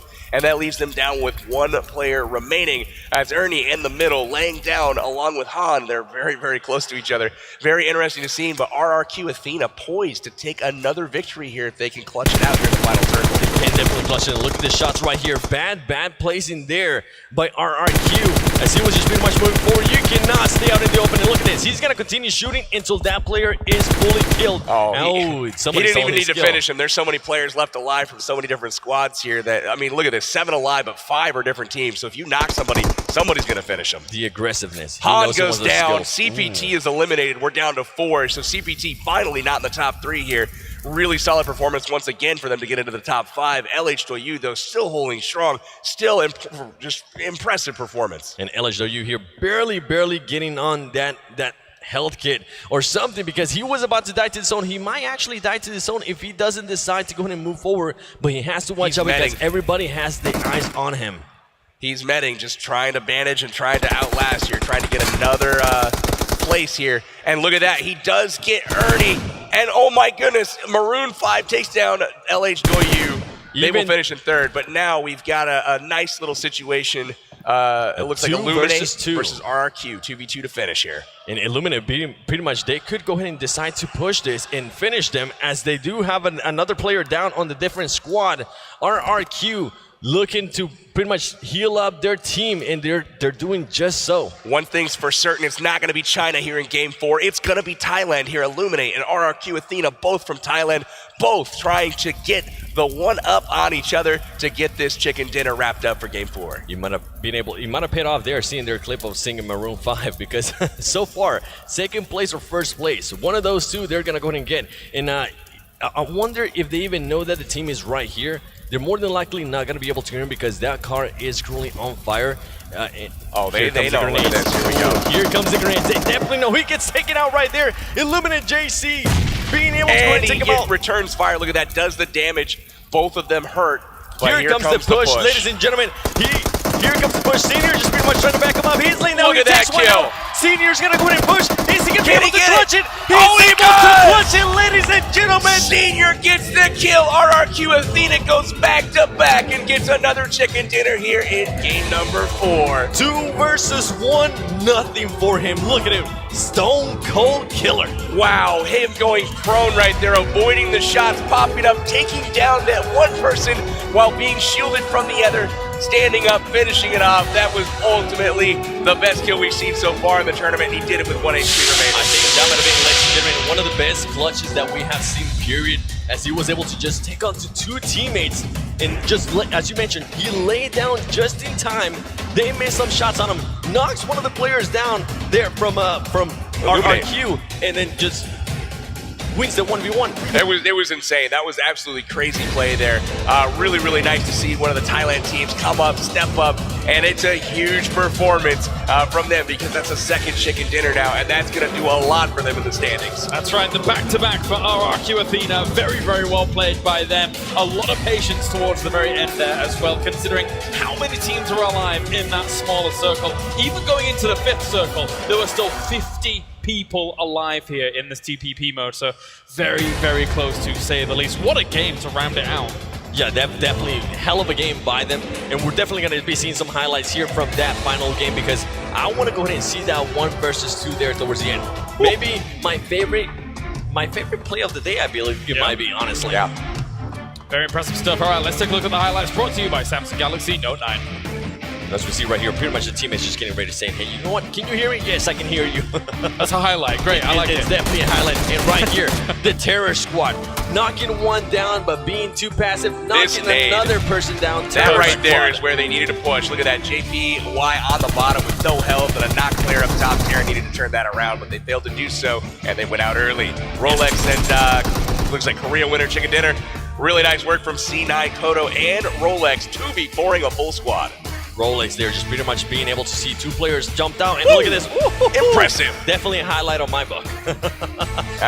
You don't see They those liked little it. flips often. They definitely like it. Look at that. Mouth open and everything. RRQ now starting. When they actually pushed it was insane. Yeah, it was insane what they were able to do because Wildcard had the advantage here, and they just pretty much ran through Wildcard. They really Wildcard did. didn't even know what happened to him. Outsider peeked and got knocked. He was the one covering Hot Jukes, who was on point. Hot Jukes then exposed, gets knocked. C-Gut missed some shots there. Ultimately, just proved too much, and they ultimately were the winners of the round. And right here, pretty much C9 being able to go ahead and get some kills as well. Now we're starting to see some of the NA teams starting to pick it up a little bit, get more kills. Looking at me saying, yeah, let's felt go, bad baby. for Leshy there. Leshy stuck 1v4 with Cloud9 on all sides of a beautiful nade work here from BRK in the warehouse. And then the plays there by LHW. Even though they were pretty much smack down the middle, they were still getting kills. And we even saw somebody from LHW get a kill even when he was in the zone. It was extremely impressive. LHW, I mean, they kind of all individually tackled their tasks at the end of that game. One in the zone, just betting, staying alive, doing what he could to creep up that leaderboard, and it was successful. While his teammates Prone were able to take some people out. And here's that final engagement. We've got the 2v2, knocking ISOM there, and at this point, Illuminate said, let's push. Looks like Senior gets the knock. He follows up with the 1v2, gets the winner, and RRQ Athena. Look at them react there. That's absolutely beautiful as they come out with an unexpected victory. That's right, big points being racked up for them, and overall, a final circle like that in that field northwest of Gadka is very, very scary. That's why we saw such a tense situation. People had to bring cars for artificial cover 7, and so many smokes going down while that was happening. Yeah, we saw a lot of cars pretty much being crashed into hay bales, and they're using that tire advantage to a little bit of cover. But overall, there was just so many people still alive there, ladies and gentlemen, that you pretty much just have to lay down. What RRQ Hayne, I believe he was doing, or somebody with just one player, they decided to go ahead and do that. Just lay down and wait patiently, at least try to go for placing at that point. Indeed, take a look at our team kills ranking. GTW, oh my goodness, they have distanced themselves from the pack, have they not? 54 kills for them. Bigatron silently has gotten second place in that category, but we've also got the individual players, and look at LHW with 3 players in the top 5. Very impressive stuff, and all 4 players in the top 10. That is bringing up that 9th spot. That is just unheard of. First and second place there, 39 kills between them. You don't have to see that just from 2 players, but it is pretty much a team effort overall. But they see that they're pretty much coming out on top. They're blood hungry and they're just killing anybody that they see. That's right. Senior was able to round things out for them at the very end there, getting RRQ the victory. But you can see LHW overall still racking up big numbers of kills overall here. As you can see, here are our round 4 standings with GTW getting themselves the first place spot here in round number 4, apparently. They did. Yeah, it's just a little interesting. I think we might. Whatever. Kills. All right, I think pretty sure it might be the other way around, but we'll go ahead and see. We got some interesting results here on the scoreboard with Arab Madness somehow up there as well. I'm not sure exactly what that's all about, but you know, we'll get back to that here shortly when we see the total standings and see how things I think our API has gotten tired over the day. Yes, indeed. It has been a long day. And here are the overall standings with RRQ Athena at the very top. And look at that. Between them and 8th place, there is 1,000-point difference. Huge numbers been racked up by those top teams. Indeed. This sounds a lot more accurate here with the LHW with the 54 kills. That sounds way better. They've been dropping kill after kill after kill, sitting in 2nd place overall at 1,800 points. But again, we've got some teams that are in it now.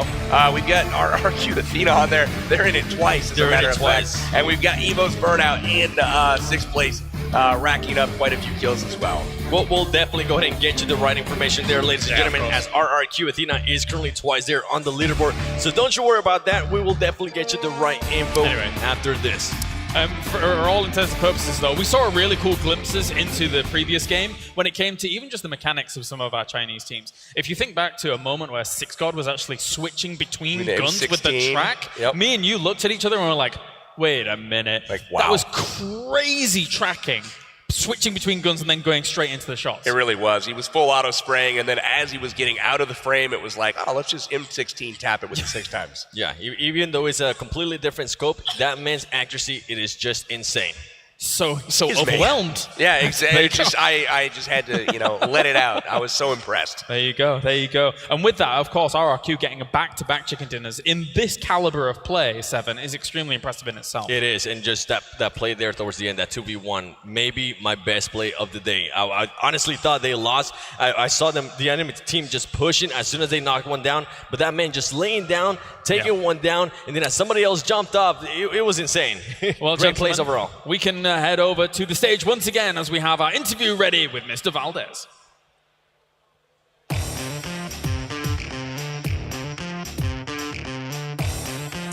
Thank you, Claris. Once again, we are here with RRQ Athena. This time with iSong is going to be joining me for the interview today. So I've got a couple of questions for them. First one is going to be in the end of that match, the 2-on-2 battle that you guys did have there, and eventually the 1-on-2. It was so close, very close, even down to the last circle. So how did you guys handle all of that pressure, and what was your strategy going into that last battle?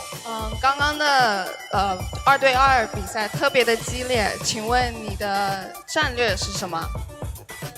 เขาถามว่าเวลาในสุดท้ายเราแข่งกับ Illuminate แล้วก็การแข่งขันมันแรงมากเขาถามว่าเราในสุดท้ายใช้กลยุทธ์อะไรจึงจะได้ชนะในที่สุด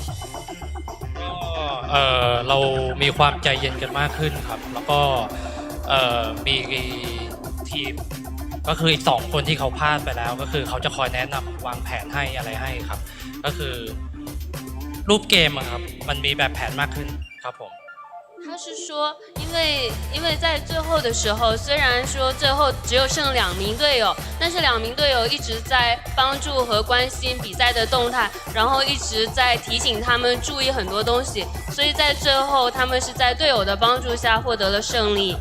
In the end, they won through the help of teammates. They looked at the competition situation and everything, and just teammates and teamwork.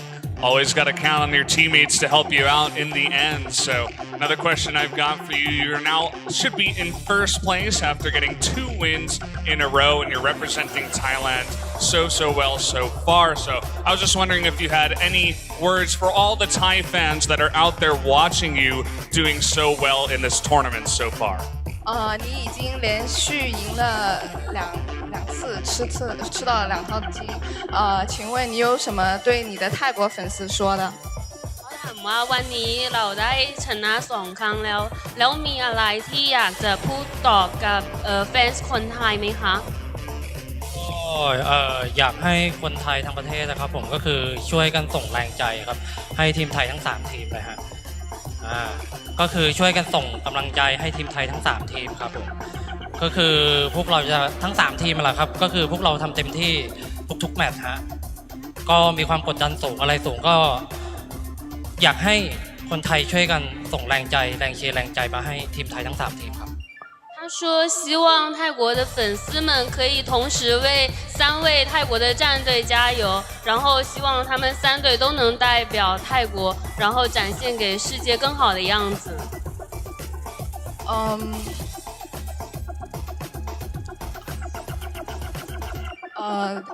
He hopes that the rest of the teams can keep working hard and represent Thailand and just work hard and do well. Okay, that's great to hear. All the best of luck to you and the rest of the Thai teams in the tournament. Give a warm round of applause for RRQ Athena and their second win that they were able to pick up today. So congratulations to them.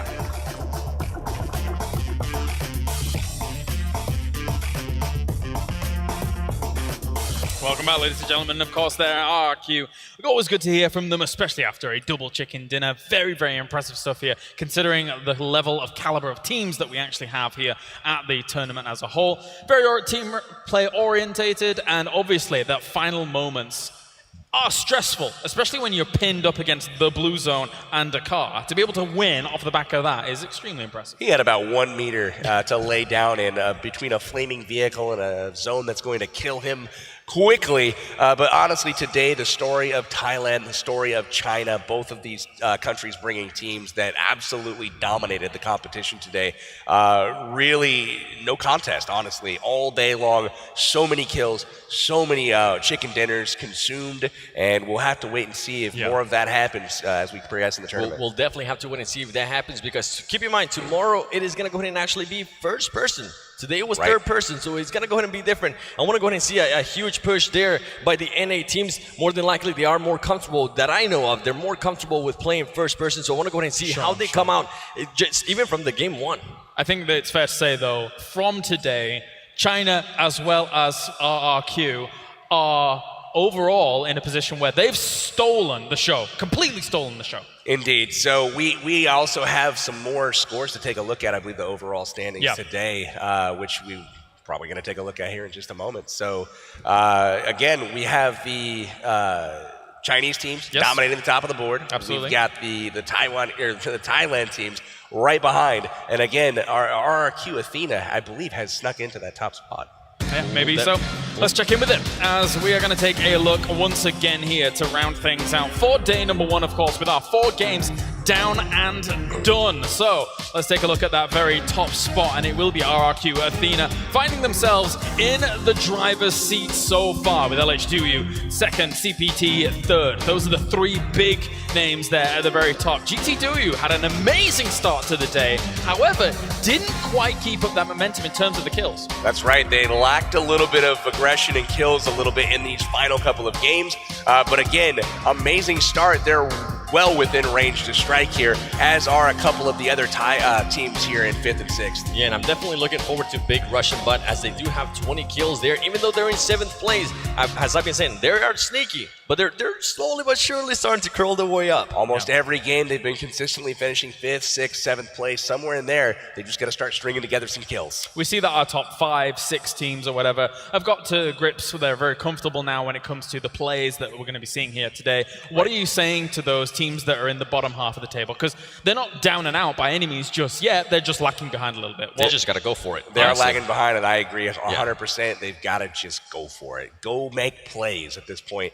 Do it together, though, as a team. Don't individually try to take it on, but as a team, you got to decide, let's go get this, because you can tell the style of tournament this is going to be. The top 3 teams are going to be taking home those big prize pools, so you've got to go get it done. Aggressiveness pays off. We have seen the terror squad pretty much, the terror team from India, just playing super passive. It's not working out for them. So I want to go ahead and see if maybe they can actually go ahead and improve that. And just other teams as well. We saw actually Cloud9 starting to come back a little bit more. We saw teams like GameStars starting to come back a little more, getting some live into them, letting them know, hey, you know what? We're starting to warm up. So I'm definitely looking forward to see how day number 2 is going to go ahead and be, ladies and gentlemen. Absolutely. 33% of the tournament complete now, and that does it for day number 1. Tomorrow we come back. Same time, same place, where you can check in with matches, of course, going on as we have 8 rounds left for our next 2 days to come. Thank you very much, gentlemen, for joining me at the desk for the entire day. Thank you very much to everybody tuning in around the world as well. Join us tomorrow, where we continue the PUBG Mobile Star Challenge Global Finals 2018.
climbed a mountain to get to you. I called the preacher to get to you. I walked through fire to get to you. Straight through hell. I'm never gonna stop till I get you. You want number one?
So look out, here I come. Yeah, baby. Never ever gonna stop. Yeah. I swam the river to get to you. I climbed the mountain to get to you.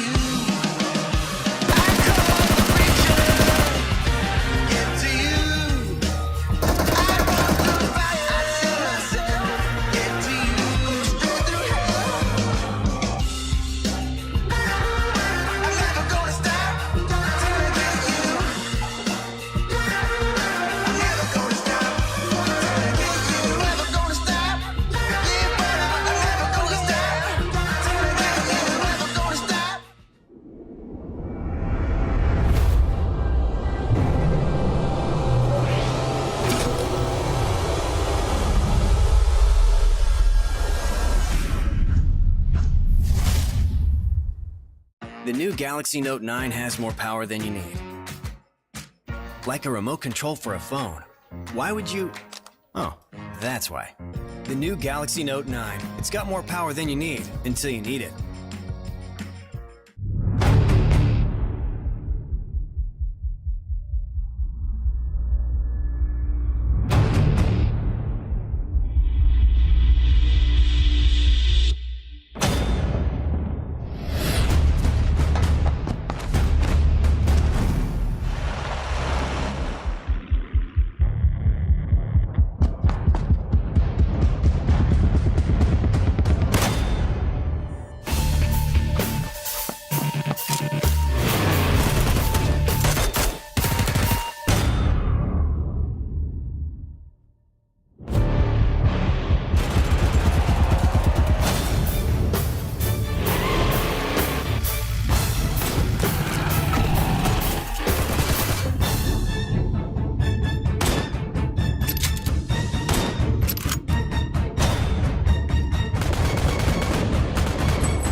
The new Galaxy Note 9 has more power than you need. Like a remote control for a phone. Why would you... Oh, that's why. The new Galaxy Note 9. It's got more power than you need until you need it.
Hey guys, it's me, Brendan, here for the PMSC, the PUBG Mobile Star Challenge in Dubai for the World Finals. Let's go ahead and go. It's the biggest frame in the world and it looks so cool from the outside. Oh man, we're going really high. This is an amazing place to go if you just want to see all the sights, basically, of Dubai. I'm gonna walk across. Oh boy. Oh, I don't like that. Oh my god. The main attraction here is this, the VR park. Take a look at that, guys. That is insane. The birds drop. This might just be the main attraction. Okay, here we go. Me and these guys, woo! We're okay. Woo! Woo! All right, guys, well, my hair was blown back from that one, even if it wasn't real. Right outside the Dubai Mall, you got the water on my left. I feel like we had to show you guys this.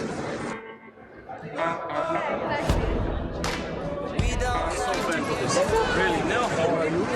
Oh, I'm a broadcaster in Korea for PUBG.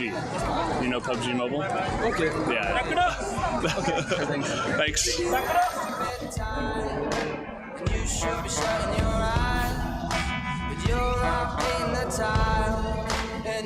Wow, that was a really incredible water fountain show. I've never seen anything like that. Definitely one of the coolest things I've ever seen in my life.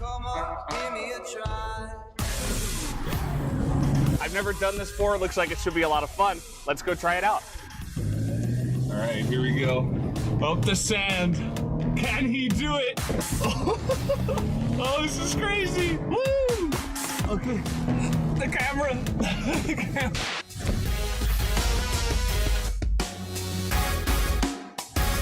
This is a blockbuster. You're gonna love it.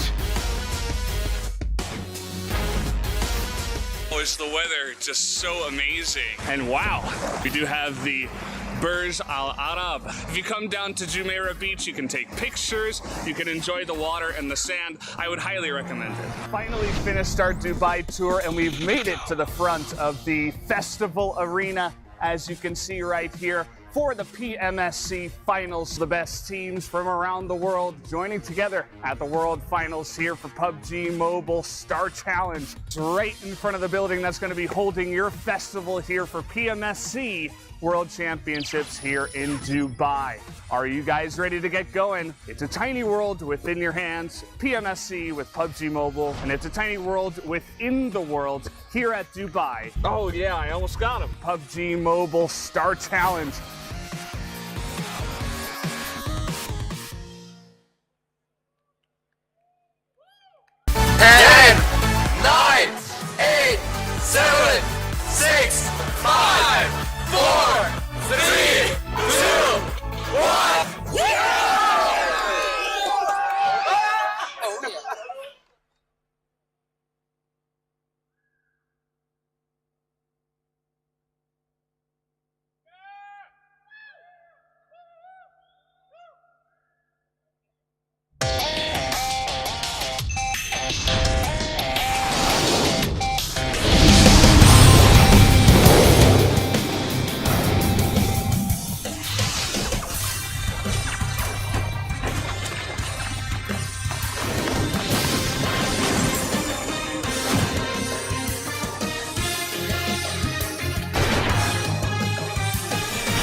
Ladies and gentlemen, welcome to the PUBG Mobile Star Challenge Global, the final circle, sponsored by Samsung Galaxy Note 9. Good afternoon, I am Valdez.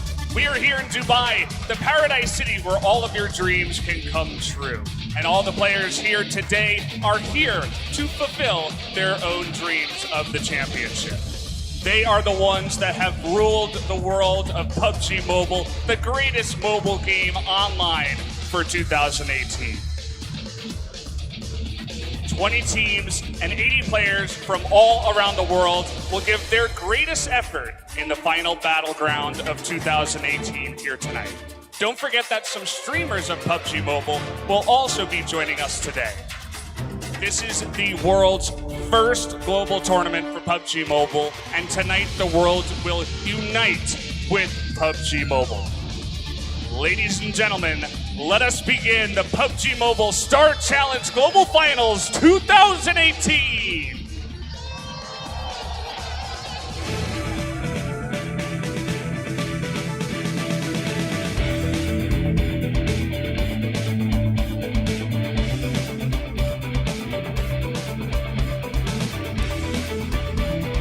A warm welcome, ladies and gentlemen, to the announcers desk here as we get things going for the PUBG Mobile Star Challenge Global Finals for 2018. My name is Kyle Lawrence. I'll be your host throughout the next 3 days of games as we break everything down. To my left-hand side, joining me, the devilish duo themselves. We do have Mr. Powerbang and we have Seven Worlds Gaming. Gentlemen, excited to be here. My first time in Dubai. I'm sure you're excited too. My first time in Dubai as well, and I am absolutely thrilled, pumped, stoked, all the adjectives you could possibly find to be here in Dubai for the global finals of the Star Challenge. 20 teams have battled their way here. We're here now, and I cannot wait to see who takes home the title. They put in the work, and we're definitely here to have a lot of fun. And I'm so hyped after that performance. Are you kidding me? With that intro, Jeez. I mean, big props to the performance. That was unbelievable stuff in that intro performance. It definitely was. And overall, obviously, these 20 teams come from across the world. We've been at some of the qualifiers as well, along for the ride, to try and see who is going to become our world champion. And becoming world champion, the first ever world champion, truly, of PUBG Mobile, is a big thing in itself, Seven. Definitely it is, because there's pretty much from all over the world, and some that actually got qualified from India Campus Championship. So I want to go ahead and see what those teams do, because they pretty much just qualify out of their country. So I'm so hyped for this, man. Yeah, we can talk about the teams in more detail in just a few moments' time. For now, though, let's get you up to speed with everything that's going to be going down here throughout the 3 days. Not only the tournament rules, but how the points are going to be breaking down and the prize pool as well. Because obviously that's very, very important for you guys to know at home, to follow along with everything that is going on. But overall, just very, very hyped for the tournament. Very excited to be here. We've got a great crowd here already lined up for things. And let's check out all of the action that's going to be going down. So we have 3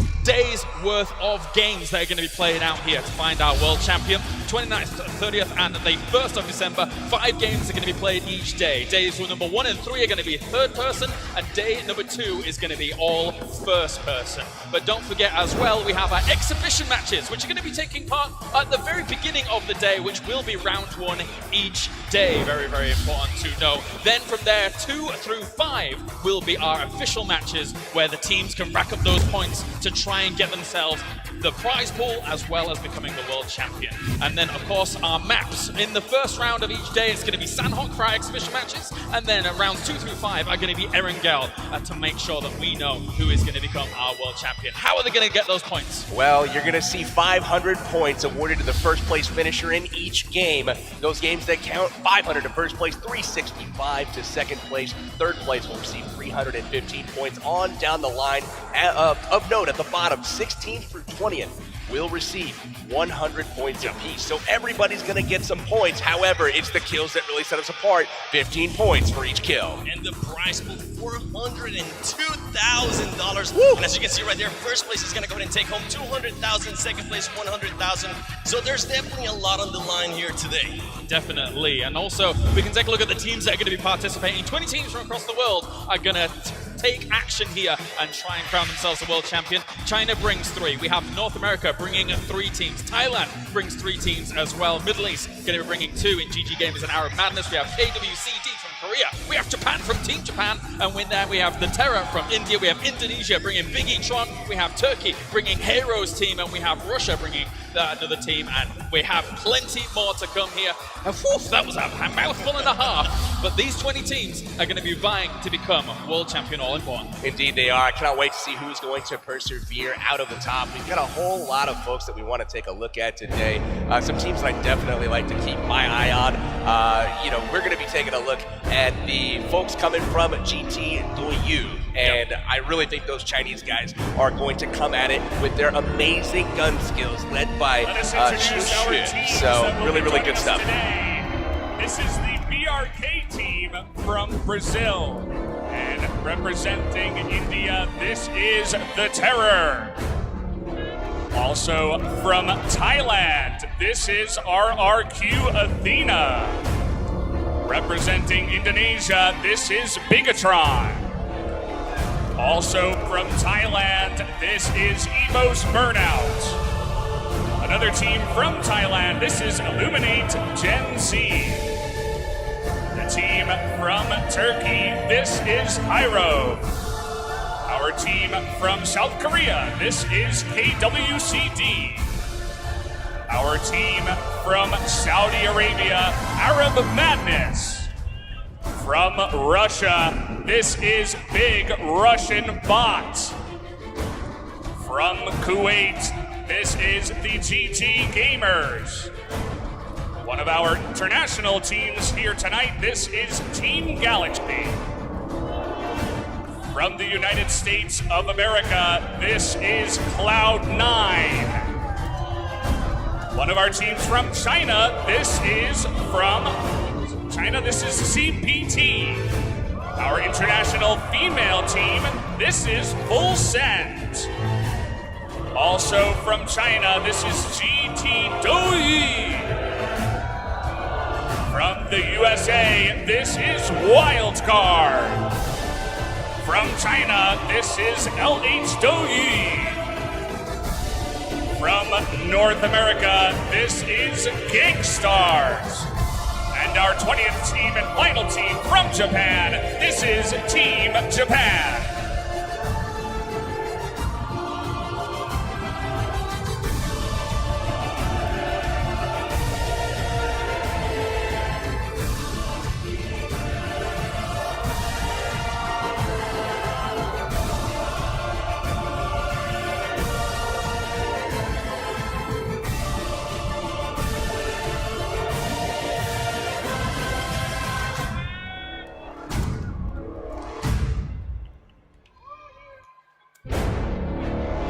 Team Japan hamming it up there at the very end. But guys, you'd already kind of alluded to it at the very beginning, just before that, and I want to kind of bring us back to that. So I wanted to ask you guys who some of your wildcard teams are coming in. No pun intended, of course, but who are you guys looking out for? There's some big favorites here, but I want to ask you guys deeper in. Who are your dark horses coming into the tournament? We're definitely going to talk a lot about the first place finishers from the regionals and a lot of the favorites to win today, but there were some dark horses that we've seen throughout the tournaments thus far. You alluded to it just now. Wildcard themselves from North America. They finished in third place in the North American region, but they dropped the most kills out of any North American squad during that tournament. Watch out for Sika. He's known as one of the best close-up players in the North American region. Definitely got my eye on Wildcard to do well this tournament. And definitely Hot Juice, just bringing pretty much the hype is for his team. For mine, it actually has to be an Indian team, the Terror. They won the Canvas Championship, as I was saying earlier, and I think they're going to have what it takes maybe to go ahead and take first place. So namaste to everybody from India watching. Namaste indeed. Also keep your eye on GT Doyu. From China, they finished second in their regional. GT Doyu has an amazing leader, and he is an absolute beast on the gun. It's Chiyo Xu, and he is looked at as the guy that's going to take them to victory by their team.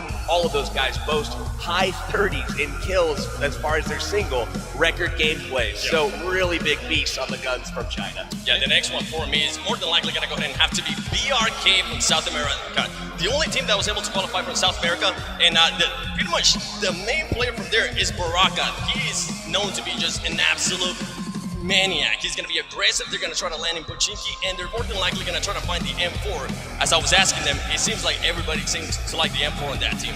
Pretty commonly a well-revered gun in PUBG Mobile as well as PUBG. The M4, everyone's staple. And we've got a lot of players here today that like that as their favorite weapon. Yeah, I'm interested to see if we're going to see kind of that change up of the meta as the tournament goes on. We saw it in some of like North America, we saw it in Europe as well, where some teams were using the DP into the later stages of the game, and then it became very prevalent down the line, as it can be a monster when it comes to some of those snake battles, especially in third person. I feel like the DP is definitely one of the most underrated guns. One of the things that I'm most curious to see is the differences in the different regions. Yeah, definitely, and especially how all those metas are going to clash against each other Right. as well. Day number 1 is really going to give us a good opportunity to see how these guys are going to play against each other. But for now, let's introduce 4 of our teams trying to become the world champion.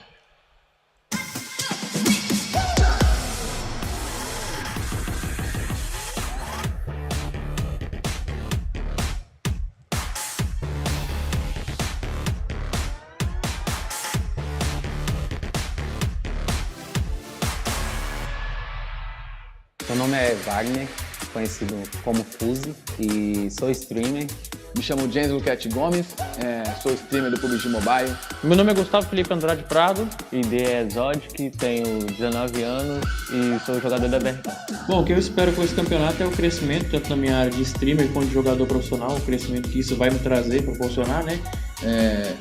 Me sinto muito feliz e principalmente muito orgulhoso por ter chegado até aqui, porque muita pessoa, muita gente... Olha, a característica principal do nosso time é ser um time muito estratégico. Nas partidas que a gente ganhou, em todas as partidas a gente chegou na última save com um time completo, vivo, ninguém caiu nenhuma vez, então a gente é muito estratégico e a gente evita trocação no começo para poder ganhar no final. É rushar. Se a gente sabe que tem um squad num certo lugar, a gente corre lá e tenta. O nosso ponto forte é tentar pegar o máximo de kill. Bom, eu sou o capitão do time, minha posição no time eu sou mais agressivo, gosto de fazer o rush, passo as cal pro time também e também cuido da administração também.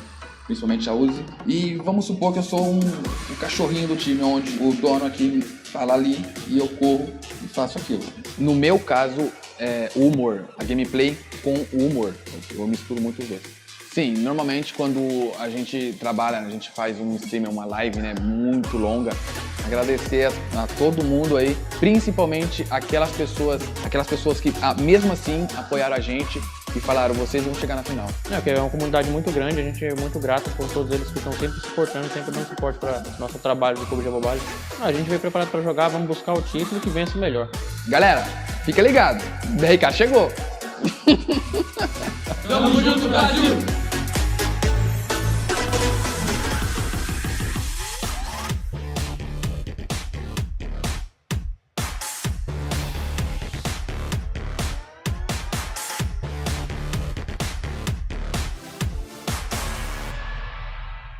الاي دي ام 7 الكويت، العمر 25 سنه، المهنه طالب. الاي دي ماجد 09 العمر 24. الاي دي في صالح العمر 17 المهنه طالب. الاسم خالد العنزي، الاي دي كاريزما 3 المهنه اخصائي مخبر.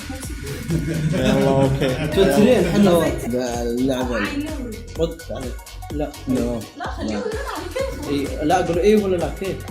لا باذن الله نحقق هذه البطوله انا وفريقي ويحالفنا الحظ ان شاء الله. هدفنا طبعا تحقيق المركز الاول بصوره مناسبه. اول شيء كانت تجربه رائعه ممتازه وفيها عده اشياء كجرافيكس، هذا اللي حببني في اللعبه وخلاني يعني كادمان في اللعبه. احنا مقسمين الادوار بيننا حتى اذا طاحوا اللي قدام يتغلبون عليهم. يعني مثل ما قال الليدر حقنا الثانيين الاشخاص الثانيين يعني زي الحمايه لهم. والله صراحة يعني إن شاء الله كبداية مثلا بزنس. يعني السيارة هي الأهم مثلا عندي، يعني هي اللي أحب السيارات يعني. لكل حادث حديث. فإن شاء الله نقدر نفوز. إني أستخدم العقل قبل المهارة وراح أتغلب عليكم بعقلي. We are GT Gamers!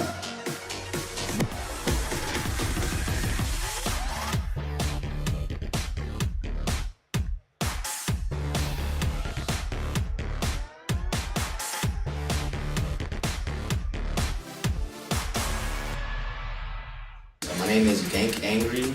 I am from Dallas, Texas, and I stream PUBG Mobile on Twitch and YouTube for a living. Endgame name is Gangazute, and I'm from Houston, Texas, and I'm a student, and PUBG Mobile is now like a part-time job for me. I'm Everfury. I'm from Toronto, Canada. I'm a student as well. My passion is making video games. I'm from Eugene, Oregon, and I feel amazing, and I never thought that something like this would ever happen. The most attractive thing about PUBG Mobile is being able to play with all your friends and with 100 other real people. I feel so lucky to be here. It's like a dream. I never thought we could have come together to play a video game, as friends, and as family. So much going on. When we were making our rotations, there were so many teams around us shooting at us. We made it to a certain location. We were at Roz. Yeah, Roz. It was at Roz. I remember the blue zone was right on our back as the zone was closing in. I let Zute and Angry push up to the ridge as I stayed back and I made sure that no other team could flank them from the left. The first day in North America, PUBG Mobile Star Challenge, our biggest competition was Team Gates. I managed to take down 2 of them with a grenade instantly. Adaptability, knowing when we get put in a hard situation. In those matches that we did lose to them, because the amount of teams that were rotating, that were coming around us, fighting us. Have fun, yeah, I would say. Put our team on the map and put our region on the map. We were representing North America. Gang Stars, baby!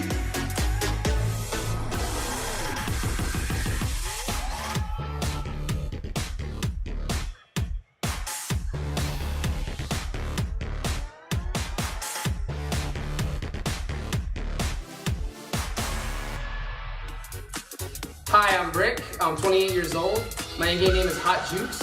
I'm from Poteet, Texas. I'm a farmer and also a winery owner. Hi, I'm Jonathan, aka Outsider 9K. I am 23. I'm from California.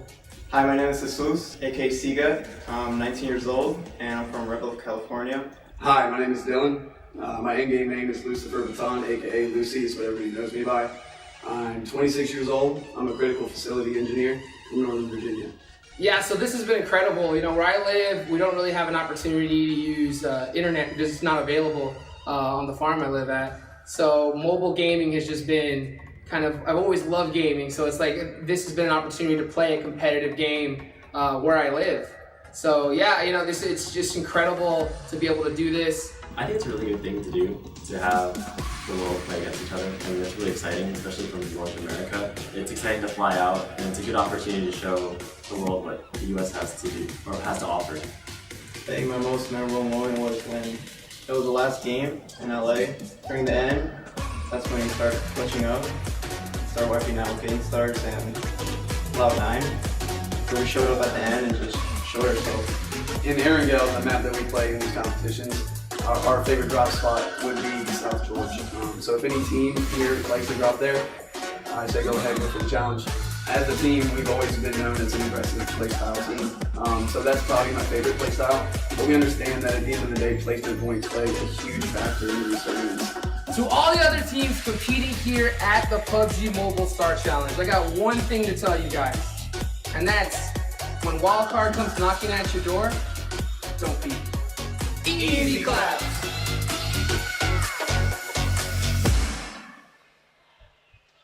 Gets me every time, and overall, though, great to hear from some of our teams coming in already. Let's talk about some of these teams, of course. Gang Stars is a team that we're very familiar with when it comes to actually seeing them during the North American Championship. For a lot of people, they were one of the favorites over there. They weren't able to completely get that top spot. They already mentioned that Team Gates was one of their highest competition, but they've come here with a bit of a roster change compared to the North America. Indeed, they are missing one of their top players and in-game caller, Beowulf, and shout-outs to him at home, unable to make it due to school, but they are still a very formidable team, some of the best gunners out there in North America, and these guys, I'm really curious to see how that strategy continues to evolve without Bale calling the shots over there. Definitely, that's a huge one. Beowulf is just going to go ahead and be so much of a miss for that team, but they still have a very, very strong team, and they're always pretty much, they start off hot. I want to go ahead and see how they start off today and also how they go ahead and continue through the tournament, because it's something we saw on the NA finals. They started super hot, and then towards the second day, they just slowed down a ton, and then Cloud9 was just pretty much able to pass them on points and get first place. Yeah, very rare that we see that kind of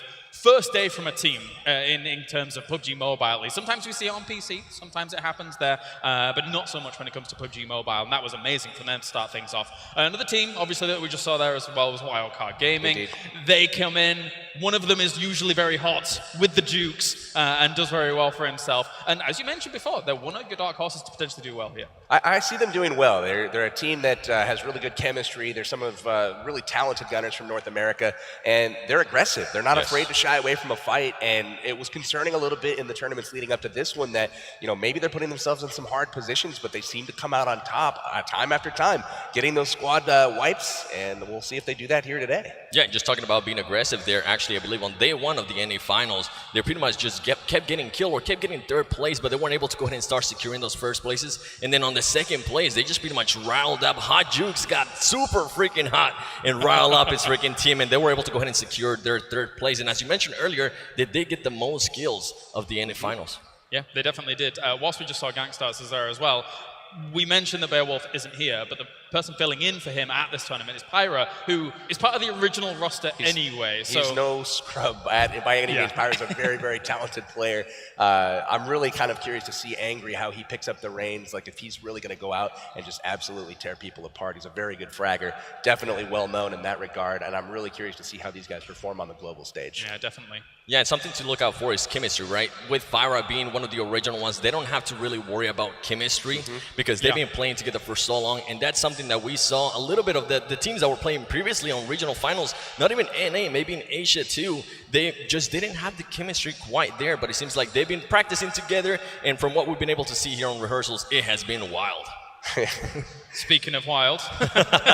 No pun intended right there. No, indeed. Oh, look, he knows he's on camera already. Of course he does. Anyway, regardless of the fact, that is Wildcard Gaming here looking to also represent North America. And that's two of our big North American representatives that we've talked about. Who else round things out as well with Cloud9, who used to be Team Gates, coming into this tournament, picked up by Cloud9, one of the most successful esports organizations on the planet. So it's pretty good for them.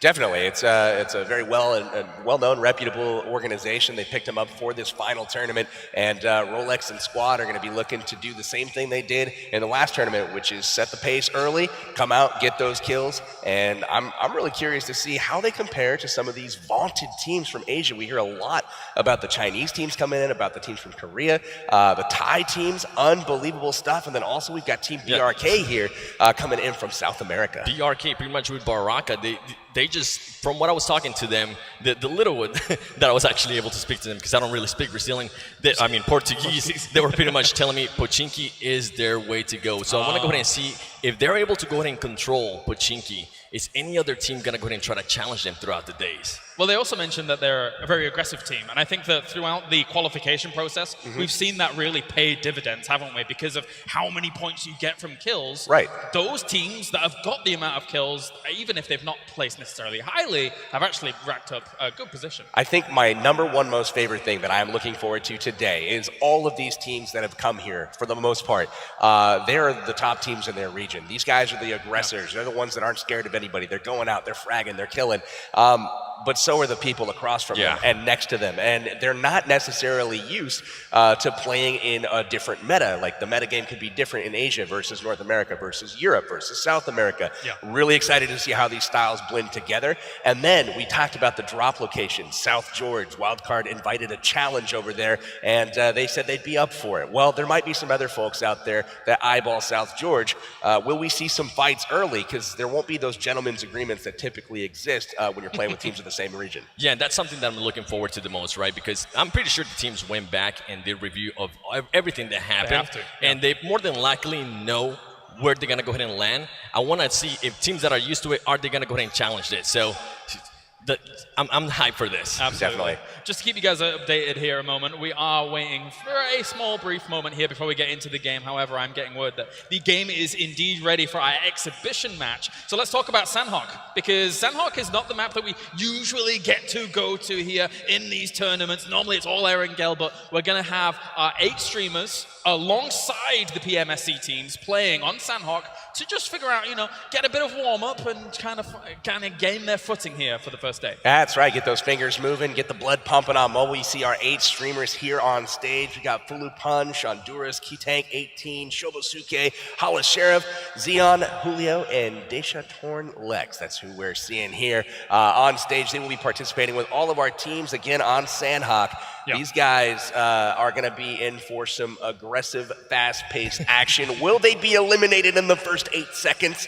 Boy. Or will they be able to progress a little bit deeper into the game? It pretty much comes down where they're going to go ahead and drop, right? Because if they drop on boot camp, if you don't get a gun right away, within 2 seconds. Yeah, just pretty much try to hide in a corner and and wait for somebody to kill you, because you have to find a gun really, really fast in those kind of hot areas. Or maybe they can just go ahead and try to land in cave, which cave is still interesting, PB. Tell me about it.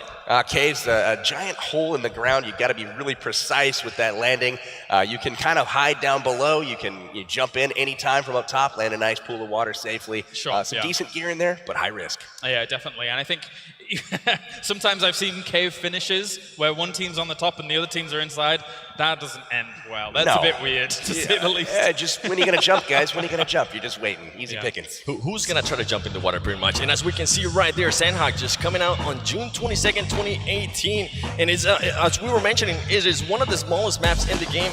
4 kilometers by 4 kilometers, and the action is just pretty much phenomenal. So make sure you are ready to see a lot of action packed. Indeed, one of the most popular drop spots on the map is boot camp. Large-scale military boot camp directly in the center of the map. This place is hot. If you want some action, boot camp is the place to go. If you're an aggressive player, this is definitely one of the top spots, and the one thing that's great about Sandhawk is there's more loot. And important to mention, some of that loot is very different to what we see on things like Erangel and Miramar, right? It definitely is, because we have the QBC and the QBU now in the game, and that's only exclusive for Sandhawk. So I want to go ahead and see some of these players that they are just pretty much, they know that they're going to be playing Erangel, which those guns are not there. Are they going to go ahead and try to use those, or are they just going to try to go ahead and use guns that they're going to see in Erangel, like the M4 or the AKM? I think most of these guys are pretty comfortable handling their weapons. You got Paradise Resort, Campon wrapping up some of the most popular spots on the map, and one of my favorites to drop, Ruins. A very, very fun,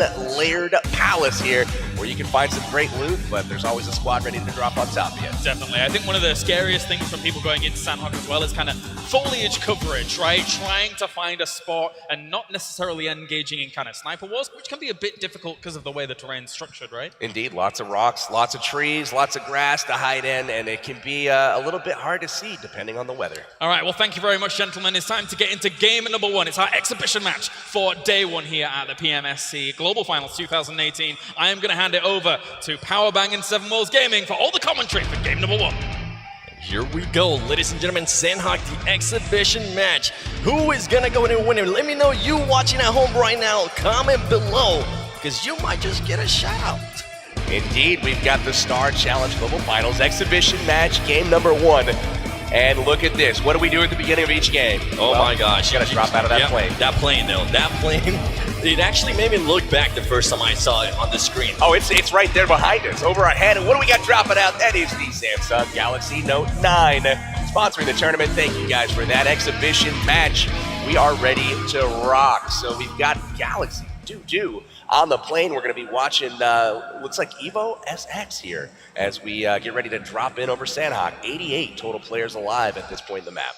Yeah, and this is just for the exhibition match. After this, it is going to go ahead and be only 80 players per match. And look at that plane path right there. We're talking about boot camp. It pretty much went straight down boot camp. Indeed, you got a lot of players that seem to have scattered away from the central part of that plane path, seemingly playing it a little cautiously. They want to live a little longer and have fun with this exhibition match. We do have some folks going to boot camp in the middle, though. And what is this? We got teddy bears? The teddy bear, that is right. That is interesting, actually. And the weather is actually interesting on this match, because from what I'm being able to see here, it's more than likely going to be raining. Something to go ahead and keep an eye out, because sound just plays such a huge part Wild of this card game. on the board already, Hot wiping out Torty. Looks like Hot Jukes and also Lucifer getting a couple kills and knocks right off the bat. And right here, we just pretty much see Kawhi just waiting patiently, and look at that. Wild card just pretty much trying to get their skills off the bat, trying to warm up, trying to make sure they are ready for the games that are going to go ahead and matter once again. This is just an exhibition. So it's pretty much going to be Bunny versus Bears. Okay. Ooh. Look at them. They're just waiting patiently, and it is TPP, which means third-person perspective. So you are going to go ahead and more than likely see people do that a lot. Just wait patiently, and oh my goodness. Oh! Look at that, Hot Jukes just coming in and saying no, and Hot Jukes actually gets taken out right there by Torture. Oh my goodness. Look at this, Torty is absolutely bringing it to Wildcard. They're trying to stay alive right now. Lucifer holding down the fort. Looks like they're a little bit short on weapons right now, trying to just maintain while they get picked up by their team. It looks like Seagut, one of the best close-range players out there, has been knocked, and he is out of the game at this point for Wildcard. Switching over to Korea winner Chicken Dinner. They are also sitting here in boot camp, trying to use the trenches to their advantage, and then they're going to be looting up, hopefully for an engagement here shortly. And Hot Jukes was able to get picked up, and now he just pretty much needs to go ahead and just find help as soon as he can. And look at this engagement here between Cloud9. They're trying to figure out where this team is at. They're waiting patiently. They already got the QBC, which we were actually mentioning here, and this man has at least a level 1 helmet. Indeed. Sam from Cloud9 looting up. These guys running around trying to get position here on GG Gamers from the Middle East. And Sam just waiting patiently for somebody to peek. He has that M4 ready. He also has some bandages in case he takes some damage. Look at that. He knows exactly where he's at now. Will they go ahead and push, or will they go ahead and just wait it out a little bit? Because usually we really don't see that much engagement right off the bat unless this happens right here. Two teams land on the exact same spot, and they're just trying to take them out as soon as possible. Kind of a little bit of a feel-out process here in this exhibition map. You got Cloud9, Rolex, and Carnage starting to push compounds here. And look at this, Kuwait getting off a shot on Carnage. Gets a severe chunk of damage on him. Carnage is going to try to patch himself up, but now both teams definitely aware of each other's presence, and they've narrowed down where they're hiding. And look at that, somebody, ooh, Sam, there you go. Sam pretty much was just waiting for somebody to peek just so he can go ahead and fire that M4. And now he pretty much knows that they're just waiting it out. What's interesting, actually, is that Cloud9 does have somebody right next to them on the buildings to the right-hand side of your screen. So something to keep an eye out on that. And as they're gonna go ahead and try to engage now, it might be Rolex there trying to go ahead and shoot him. They're just trying to they're pretty much trying to see what everybody's trying to do. This is a feel out. Oh, here comes, he's actually gonna go ahead and stun them. Is he gonna jump out as soon as the stun goes off? He's waiting. He's waiting. He's not gonna go for it. He does have a smoke though, if he wanted to. Sam and Kodo acting as scouts out there, kind of watching the building, make sure nobody leaves. It looks like there goes a Molotov. There definitely goes a Molotov right there. C9, Kato, and Sam getting hit hard right now. Salah is absolutely doing work there from the building. It looks like GG Gamers has a superior position right now. They are holding down the fort, and it looks like they're challenging C9 to come at them or leave. And the interesting thing here is that GG does have the height advantage, right?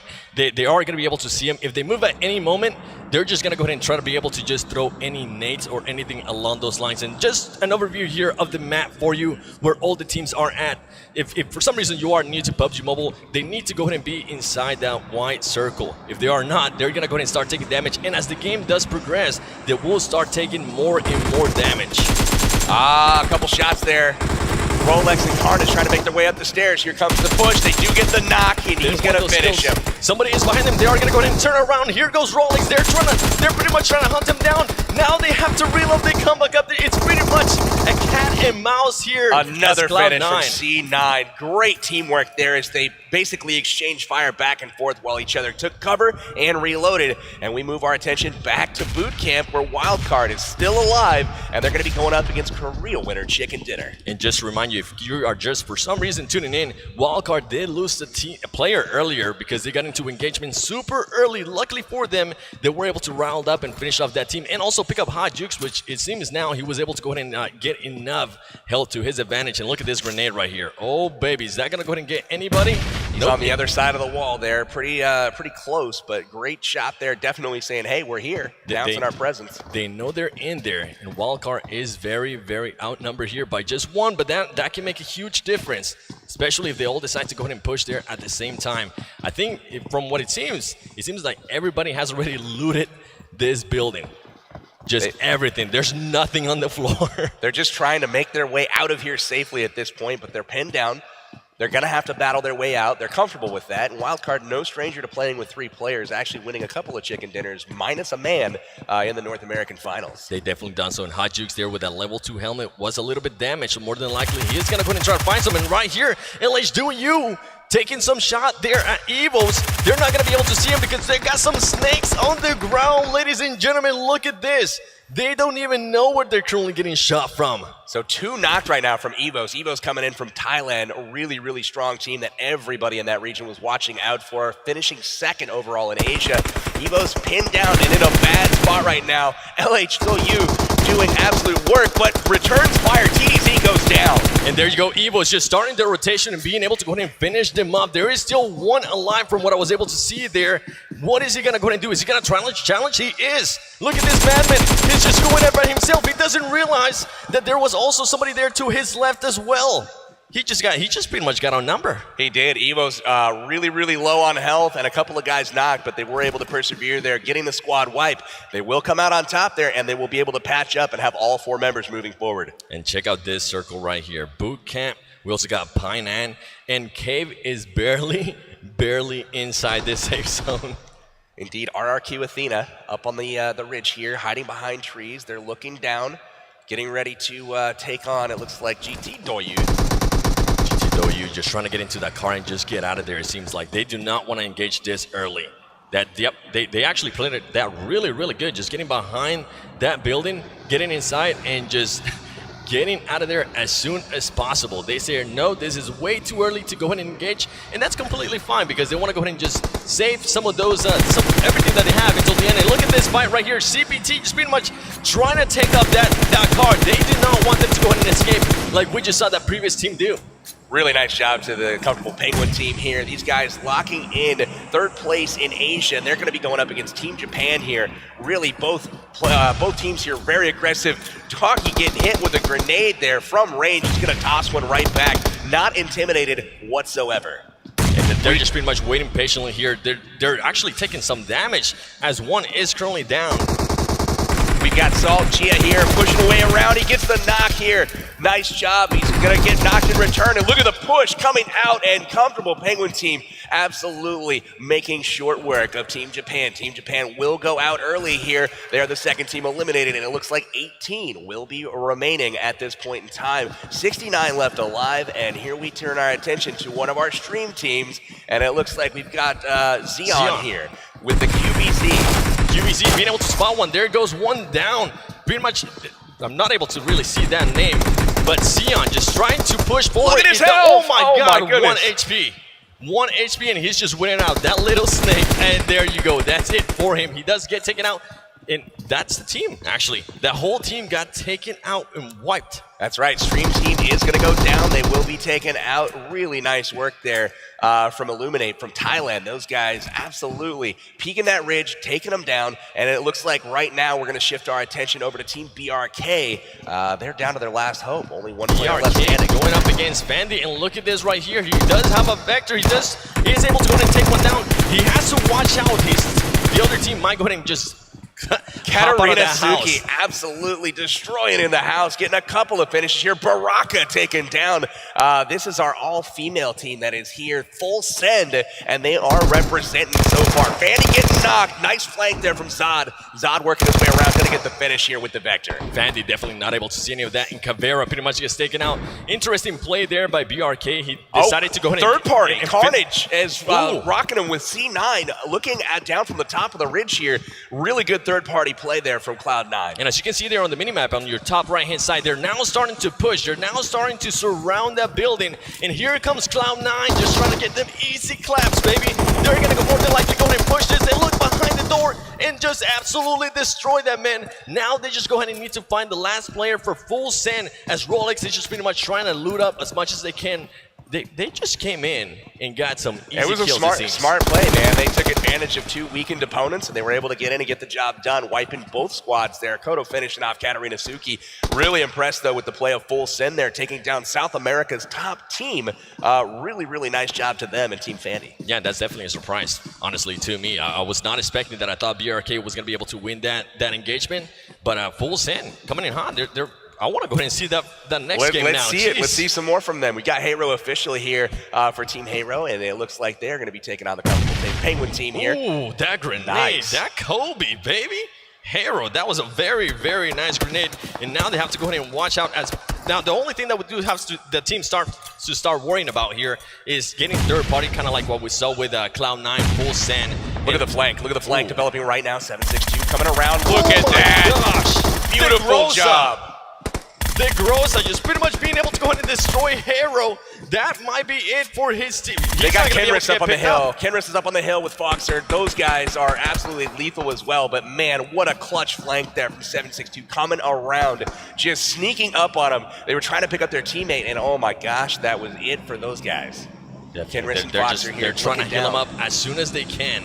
If not, that is going to be it for them. They are wearing the the bear suits. Getting confused here between this team, which they are actually wearing the bunny suits. They're just waiting patiently. They don't want to move yet. They want them to go ahead and push. They're using that third person to their advantage. Yeah, we need to see the map here shortly, but we've got Foxer basically holding serve here, waiting for 762 and his team to push out of the compound, and it seems like the Comfortable Penguin team is trying to do just that. They've got a good position, but it seems like they're trying to hop the wall and head towards zone. Will they be able to get it to the zone before it moves? Actually, they are already in the zone. Check out this shots right here. He's able to see him. My goodness, the aim on Great this shots man there. with the M4, the recoil control, and he's trying to go ahead and finish him up. That is it for that team. They actually got third party there by TTN, and he still thinks that there's still somebody there. He didn't notice the kill feed there. They're pretty much gone. Wow, that was really good stuff there. TTN coming on hot, third partying once again, and that's something that we're just seeing a lot right now. And you can see the Galaxy team getting clapped there by C9. They're going to knock a whole bunch of them, and just like that, they wipe them out. Cloud9 already racking up the kills with 9 kills. Keep in mind, this is the exhibition match. Once it's not an exhibition match, they are going to be getting 15 points per kill. Indeed. Right now, it's just kind of a warm-up. Players getting used to it, and we're going to see some streamers doing work. A couple of them already eliminated here, but we do have TT and Anand here, scoping in from distance here. AK with a 4X. Ooh, waiting patiently there. I heard that sniper rifle. They're moving in smart, actually. They're going from rock to rock. They're making sure they don't get caught out in the open. And as I say that, somebody does get caught out in the open, but as soon as he hears the shots, as soon as he actually gets tagged by one, he finds a tree to hide behind. That's right. The Terror from India hiding behind the rocks and the trees right now, trying to make their advance. CPT from China holding court here, basically hiding behind the walls, making it very difficult for the Terror to advance. They're saying, no, not yet. We're just going to wait here a little bit more. And Amit there being pretty much left his head out for a little bit too long and was getting tagged from a different team, actually. That's one thing I've noticed about all of these players is the aim is really on point so far. These guys are not missing shots when people are showing their bodies at all. They're getting hit hard. So it's very, very evident the skill of all of these players at the Global Finals. Look at this. Who is going to go ahead and make a move here first is pretty much what it comes down to sometimes, PB. Who is going to go ahead and just decide, you know what, now is the time to move, as we actually see a brand new zone. And look at all the teams that are currently outside of that zone. Ooh, hiding behind that car. I don't think he's going to be able to make it. This man with the AWM, that is it, baby. Evos just takes him out as he starts getting shot from the right-hand side. He's going to go ahead and start just moving away from that. He knows that he might be getting third party here, and he's like, nope, not yet. Evo's Bull Shark staying alive. He's been knocked once already, but he's able to stay up. It looks like Terror has gotten the AWM shot on CPT as well on the other side of the map. Lots of action going on, but look at this. We've got Bull Shark focusing in on one of our stream teams, so good stuff. And Bull Shark now is starting to head towards Cloud9. Now, one thing that I actually like about Bull Shark here, besides the AWM that he does have, he also has the ghillie suit. You can only go ahead and get that ghillie suit from an airdrop, and somebody just pretty much destroyed with the QBC and the QBU as well, putting in a show here. Angry, getting some kills as well with the M4. My goodness. Get ready because the zone is starting to get a lot smaller, and this exhibition match might end fairly quickly. Indeed it is. Cloud9 and Bigatron going up against each other right now. Bigatron from Indonesia absolutely laying waste to carnage there. They are going to start to rotate now, leaving some of the squad left alive. We also saw Gangstars and RRQ Athena, two heavyweights, going at it, trading some knocks, but let's see how that finishes up here. It looks like Bigatron pushing up the hill here into the zone. Oh, this is madness. This is gonna get crazy. GTS now starting to push from the right. He decides, you know what? Let me just back up a little bit. Let me go ahead and see if I can find a different angle. Now he's pushing. He knows there's gonna be a lot more people, so he has to watch out. He says, let me get these kills real quick. easy points, and there you go. He actually gets shot by a snake on the ground. Trading knocks back and forth. You can see, looks like Bigatron lobbing ink grenades from distance, trying to protect their teammates, as well as drop some smokes to cover them.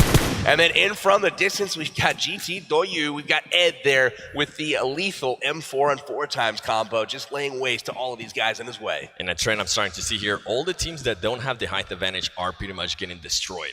If they get seen from anywhere, that is it for you. They're gonna start raining fire, which pretty much makes you move, and there might be another team up on higher ground that's gonna go ahead and see you move and destroy you as well, as we see right here. He's been discovered. You can't hide like that. Talking about it, my goodness. If you have the high ground, you're pretty much in a great position right here. That's right. Ed picking up his second kill. GT Doyu is up to 5 kills as a team, but they've got the high ground, they've got the position, and they are going to try to hold it as C9 comes across the street.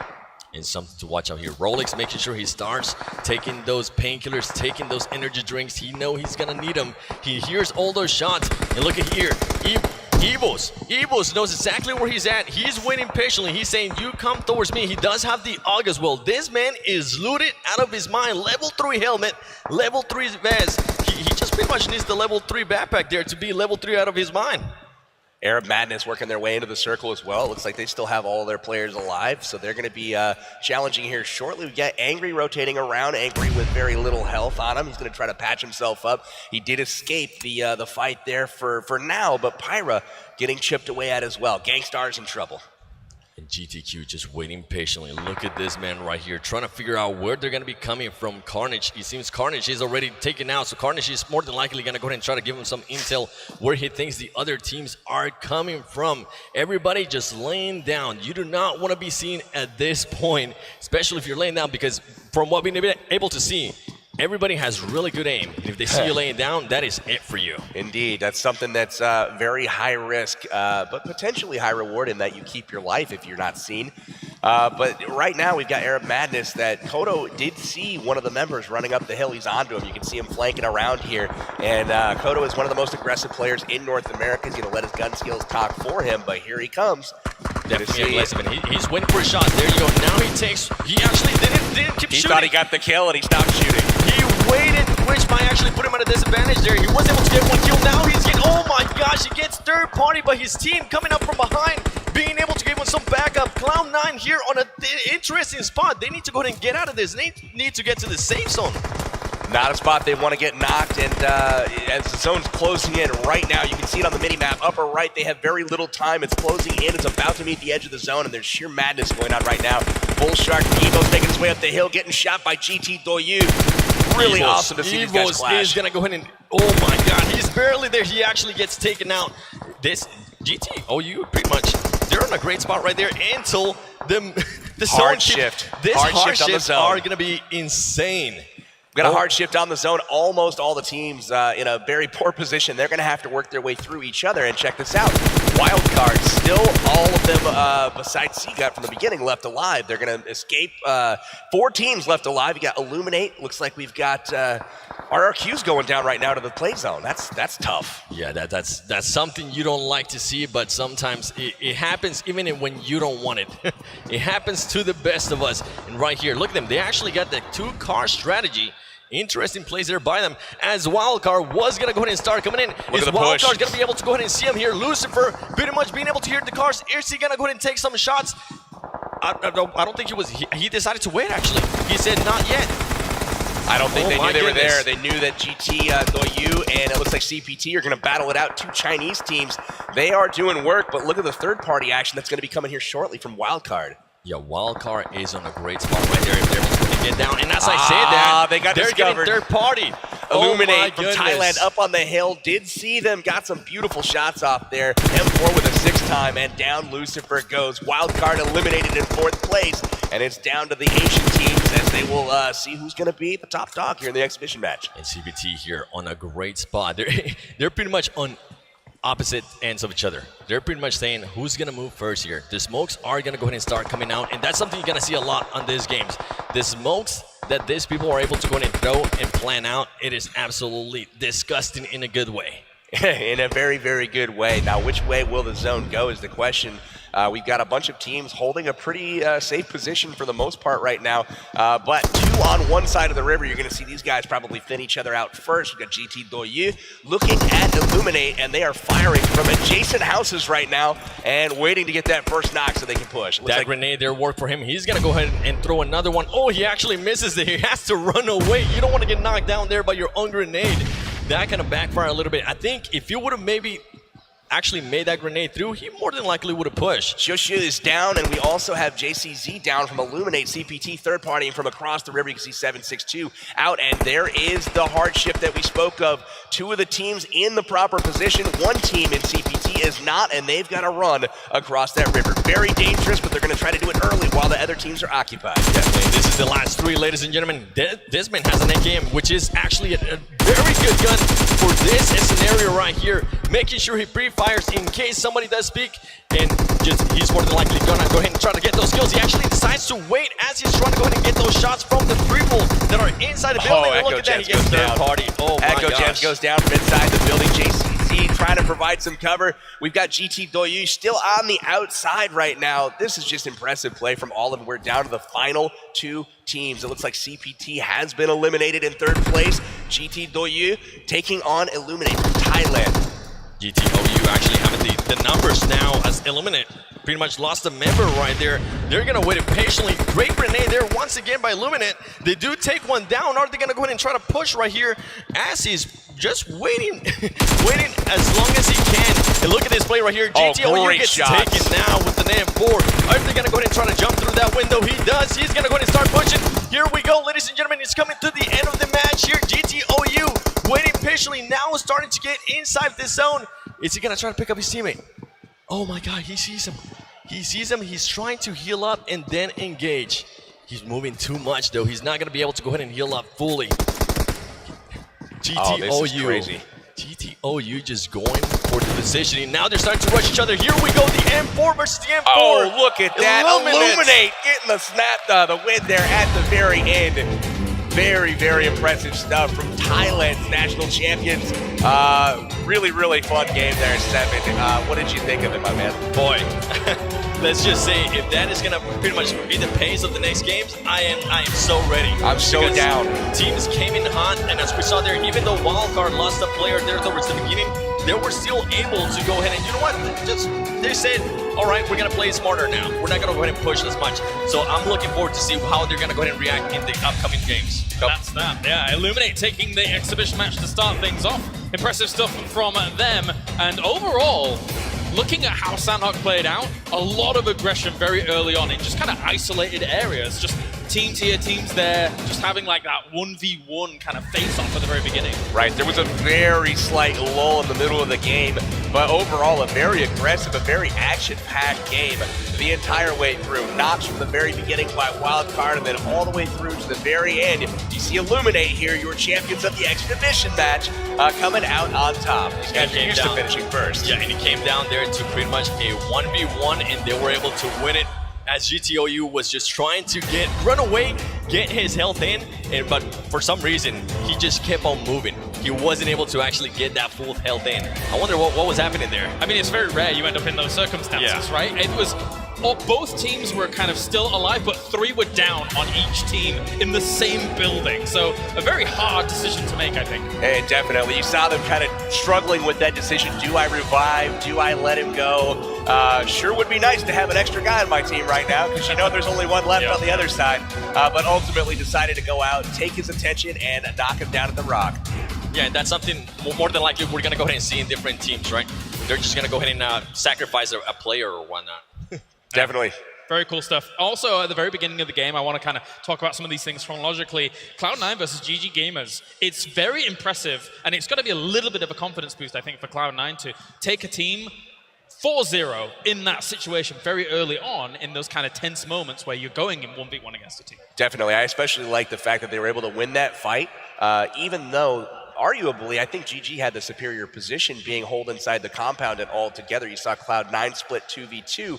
Had GG pressed the action a little bit, they may have been able to pick up an outnumbered situation. Unfortunately, it wasn't meant to be. Rolex and Carnage able to push up the stairs and really do a nice job in tandem, alternating their fire back and forth so that there was always some sort of suppressing fire coming down onto GG Gamers. Definitely with Cloud9, another thing that we actually saw there is they were able to third-party a lot of people. They were able to pretty much just come and clean up kills and just start racking up the kills, which is going to be a huge thing in this tournament. Definitely. And we can take a look at some of the highlights from that game, of course. There's plenty of kills here, there, and everywhere. We saw a lot of edge play that got exploited, I feel, especially by a team like GTW as teams were coming in, easily able to kind of clean them up in certain positions. Lots of edge play there, firing across the map, and you saw GTW. I thought that it might be a little bit risky to play that way, especially with some of the hardships we see oftentimes on mobile. However, they had those cars there towards the end, and as it looked like Wildcard might catch them and actually be able to take them down before they made that final rotation into the last zone. Yep. They got in the vehicles, 2 of them,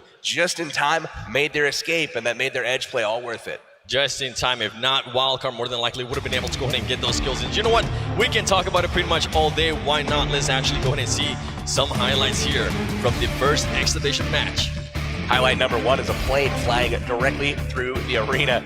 We've got Evos and LHW doing battle at one of the supply drops right off the bat. Flare called in, and these guys did battle. Snaking it out in the grass. LHW getting the upper hand, but the tables quickly turn. Not able to finish off any of the Evos players.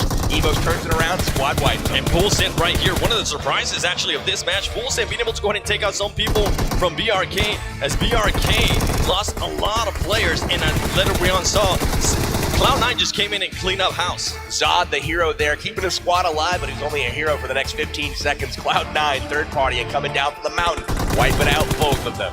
And Sam with the M4. My goodness, does that man have a name? And look at this man right here with another M4. We're seeing a lot of M4s from that match. You know, with the amount of QBZs available on the map, I am, a little bit surprised there is not more variety, but the M4 definitely the weapon of choice. Look at this. The 6 times on the M4 from range. Wildcard getting taken down in 4th place. Top finishing team from North America there. And the Illuminate pretty much just being able to go ahead and clean up when they needed to go ahead and clean up those skills. They know that that team was going to have to go ahead and push towards the zone, and they were able to secure those skills. And right here, if you peek, they are going to go ahead and get you.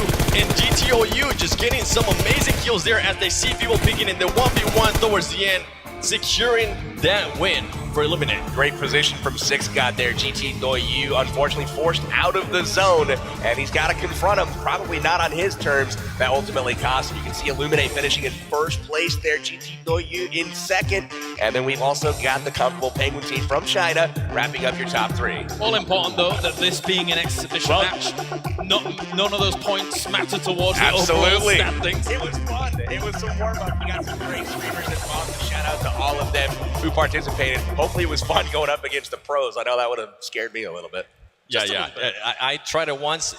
Not again. Well, guys, let's hear from our winners who are over with Valdez on the stage. Thank you, Calaris, for handing it over to us. I'm here with Echo from Illuminate Gen Z. They just won the exhibition match, and it was a fun one, down to the wire, it really was. So, how do you feel after winning that first match here tonight? ก็รู้สึกดีนะครับผมก็ถึงมันจะเป็นการแค่ซ้อมแต่ก็ทำให้เรามั่นใจในการแข่งขันจริงก็เราจะทำให้ดีที่สุดครับเพื่อคนไทยครับขอบคุณครับ I feel so glad that I win this match, though it's a warm-up, but I will try my best in the following game. Okay, that's fantastic. So you are one of the teams here from Thailand. There's 3 of you representing the Thailand region, and it's very well known that you guys are fantastic at PUBG Mobile. Do you have confidence that you can represent Thailand and perhaps win the entire thing for Thailand and for Illuminate Gen Z?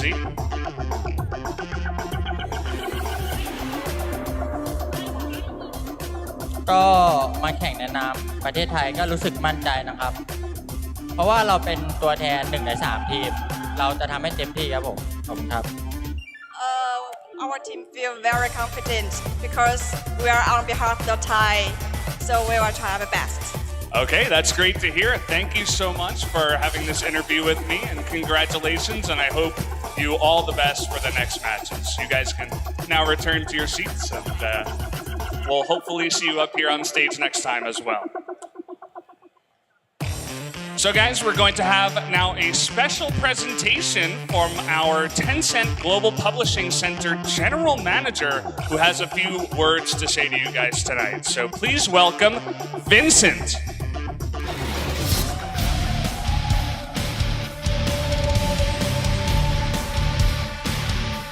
Hello, everyone.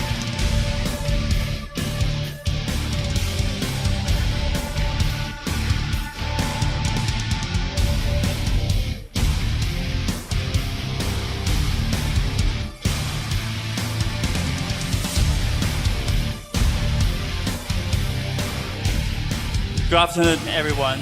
I'm Vincent from Tencent Games. Today, I'm so excited to see so many people of you attending the PUBG Mobile Star Challenge Global Finals here in Dubai. Thank you. Since 2007, when PUBG launched PUBG Mobile,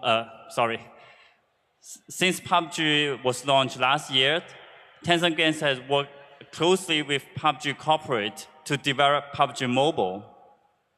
In just 6 months, PUBG Mobile became one of the most popular games in the world. And I would like to take this opportunity to walk you through the journey of PUBG. And I would like to say our success will not be possible without your support. Within just 1 week, PUBG Mobile has been #1 download among more than 100 countries in the world. And I think this is like a very proud record for us. And after 4 months of launching, we got more than 100 million registrations. After 6 months of launching, PUBG Mobile became one of the most popular games in the world in terms of monthly active players. Besides all these numbers, PUBG Mobile has also been nominated for a lot of global gaming awards, which I'm so honored. Now, I would like to take this opportunity to announce something more, that PUBG Mobile has more than 30 million daily active players in our games. And we have more than 200 million registered users globally. Thank you. Thank you. Thank you. It wouldn't be possible without all your support. In the future, with the support of our partners like Google, like Samsung, we're going to continue to build more content, and also we want to build a better quality ecosystem that you will have better enjoyment and you will be proud of PUBG Mobile. Today, I would like to take this opportunity also to use a video to show you the recap of what's going on with PUBG Mobile, and please enjoy. Thank you.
PUBG! Woo! Brothers, my brothers here.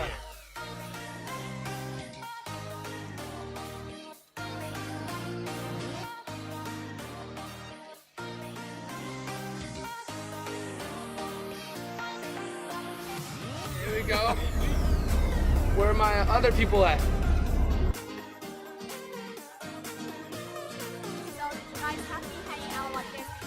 Well, I mean, it's so crazy because we all live in different parts of the world. So this is like the second opportunity, other than the North American Challenge, to actually be together in person. You know, we spend so many hours in game together. So being able to hang out together is just, oh, it's awesome.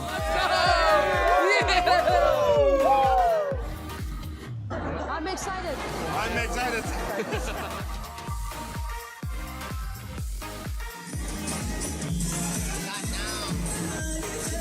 有这几天我们都是晚上一起研究那个新手机，还有战术，还有研究了其他战队的那些比赛视频。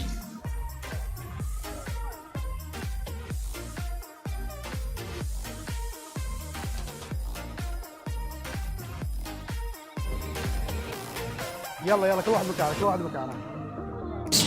And thankfully to PUBG Mobile, the campus championship that was held in India gave us the opportunity to come here, and we are really excited for the PMSC Global Finals, and we really hope we can win it. 이게 1회로 끝나는 게 아니라 2회, 3회 계속 이어질 수도 있으면 좋겠고, 저희뿐만 아니라 많은 전 세계의 사람들이 이런 기회를 얻어서 좋은 경험을 해봤으면 좋겠어요. Saya suka PUBG Mobile. PUBG Mobile.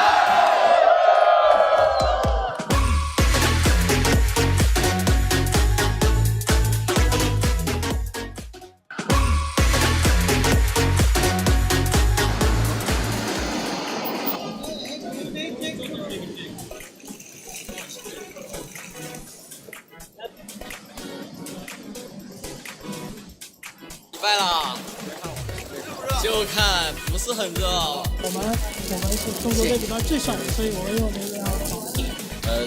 到这边心情感觉很不错啊，然后感觉这边天气跟国内都差不多。 좋은 성적 꼭 거둘 수 있도록 최선을 다하겠습니다. 斗鱼 GT 加油！대한민국 화이팅！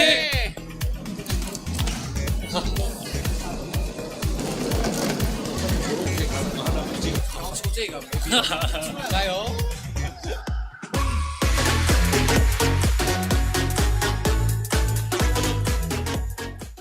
The new Galaxy Note 9 has more power than you need. Like a remote control for a phone. Why would you... Oh, that's why. The new Galaxy Note 9. It's got more power than you need, until you need it.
Play PUBG Mobile for free.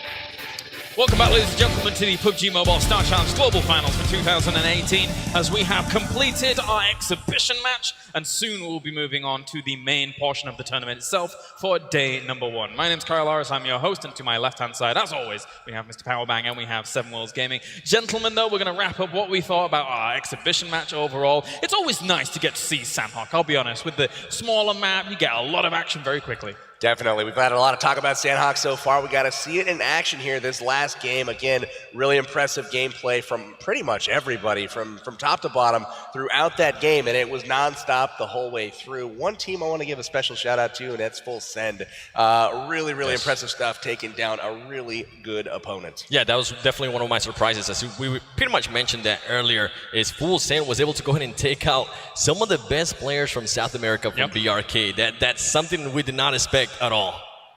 All right, well, we are ready to go and get things ready for our main tournament as a whole. So before we do that, let's introduce 4 more of our teams that are going to be trying to become world champion.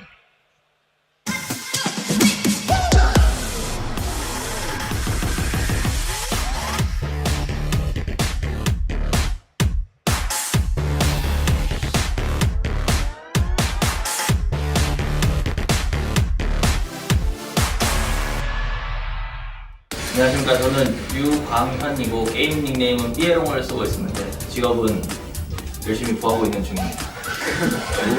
안녕하세요. 저는 아로케이 저스티스라고 하는 선수고요. 고등학교에 재학 중인 학생입니다.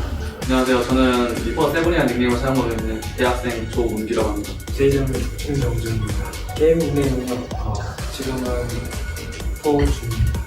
유성호예요. 내 정도 실력으로는 15멋이에요. 네임드들 잘하는 분들이 약간 초반에 일찍 어디서 다들 없어지셔가지고 근데 운 또한 실력이라는 말이 있기 때문에 네, 그것도 어떻게 보면 실력이지 않았나 하고 혼자 생각합니다. 대회를 하면서 진짜 2번 눈물을 흘렸는데 예선에서 이 두 번째를 이긴했을 때 진짜 너무 안 좋더라고요, 마음이. 마지막 라운드 때 그 포인트를 먹어서 딱 16점으로 막차를 탔는데 진짜 그 순간이 너무 좋았던 것 같아요. 저는 우는 거를 저 너무 억울할 때 그때 좀 눈물이 나서 저는 첫 부분을 맡고 있습니다. 내 캐릭이요? 저는 당연히 4위라고 생각합니다. 아니 잠깐 자신 있다면 가슴이 많네.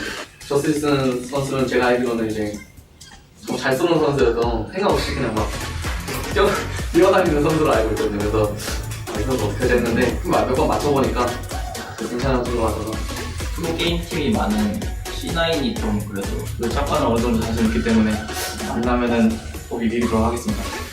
C9 컴온. 우리나라 주제에서 온 거니까 가는 데까지 가보고 목표는 뭐 그냥 간단하게 우승입니다. 게임하면 한국, 배틀그라운드 하면 한국 아니겠습니까? 열심히 해서 1등 하겠습니다. 화이팅! 코리아 위너 치킨 디너 야!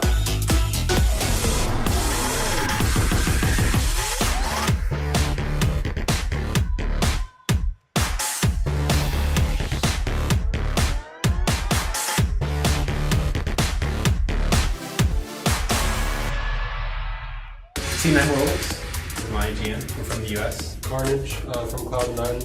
Cloud9, I'm a pro Pokemon player.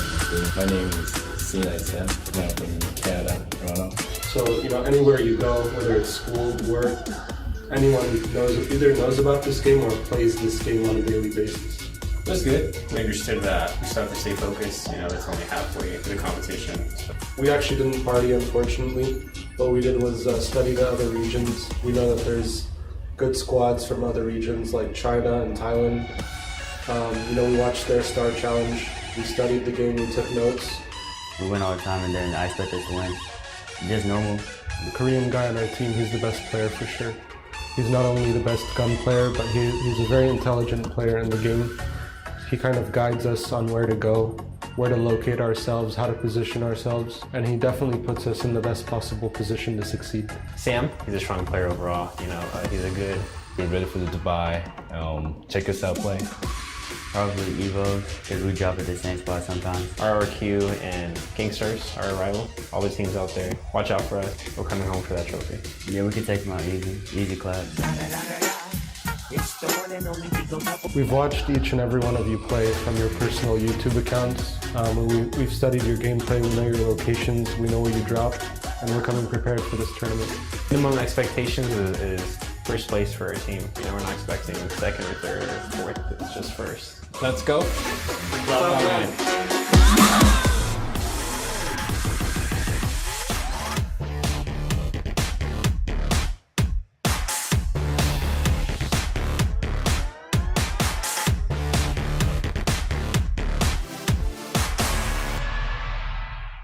ผมชื่อนัทครับชื่อในเกมชื่อบูชาครับมาจากประเทศไทยนะครับเล่นตำแหน่งเป็นลีดเดอร์แล้วก็สไนเปอร์ครับเป็นคนคอยสั่งเกมให้กับทีมนะครับชื่อเจครับมาจากประเทศไทยชื่อในเกม EVOS JC ทำงานตอนนี้มาเล่นเกมโดยตรงนะครับเป็นเกมโมบายชื่อแจ้ครับมาจากประเทศไทยครับชื่อในเกมก็ Spacex ครับผมชื่อเอิญครับมาจากประเทศไทยชื่อในเกม EVOS นี่ครับผมทำงานเป็นนักเรียนครับผมสนุกครับได้มีสภาพด้วยแบบได้เปิดโลกกับสังคมในเกมอีกอย่างครับก็อยากสัมผัสเวทีระดับโลกครับผมพอเปิดรับสมัครพวกผมก็เลยสมัครแล้วก็ได้ผ่านเข้ารอบมาถึงเวทีระดับโลกที่ดูไบนี่ครับรู้สึกตื่นเต้นที่ได้เจอหลายๆทีมหลายๆประเทศก็ได้มาระดับโลกด้วยกันครับก็มีว่าจะนัดกันไว้จัดปาร์ตี้ไปเที่ยวในประเทศไทยครับในบ้านเรา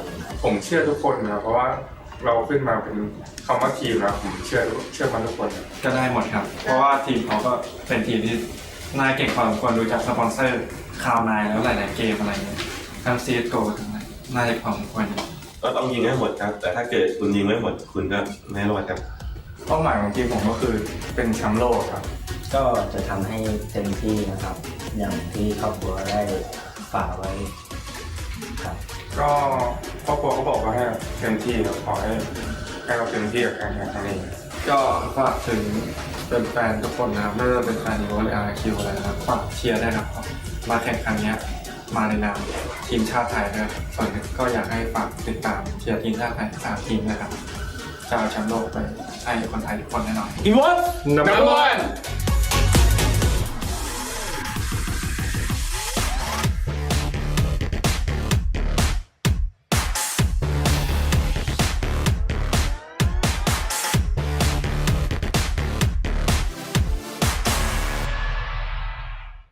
1الاسم طلال سالم العنزي الاي دي AM نايت وليد تركي عنزي الاي دي AM كينج الاسم طلال تركي العنزي الاي دي AM العنزي عبد العزيز تركي العنزي الاي دي AM بربروسا شبه كان مؤسس قبل البطولة لكن كنا نلعب بطولات محلية ما كنا نطمح لبطولات عالمية وحصلت لنا الفرصة ان نشوف اعلان تصفيات للشرق الاوسط وتقريبا اسسنا فريق 4 شهور استوحينا الاسم من طريقة لعبنا لأن احنا أكثر التكتيك اللي نلعب فيه بطريقة هجومية. فريقنا منظم من تقريبا أسرة، احنا أسرة يعني اجتماعية جدا. فالمشاكل هذه ما تدوم يعني ممكن خلال الجيم تصير مشاكل بسيطة جدا يعني ما يعني شيء ينرفز الفريق، فمجرد لحظة يعني.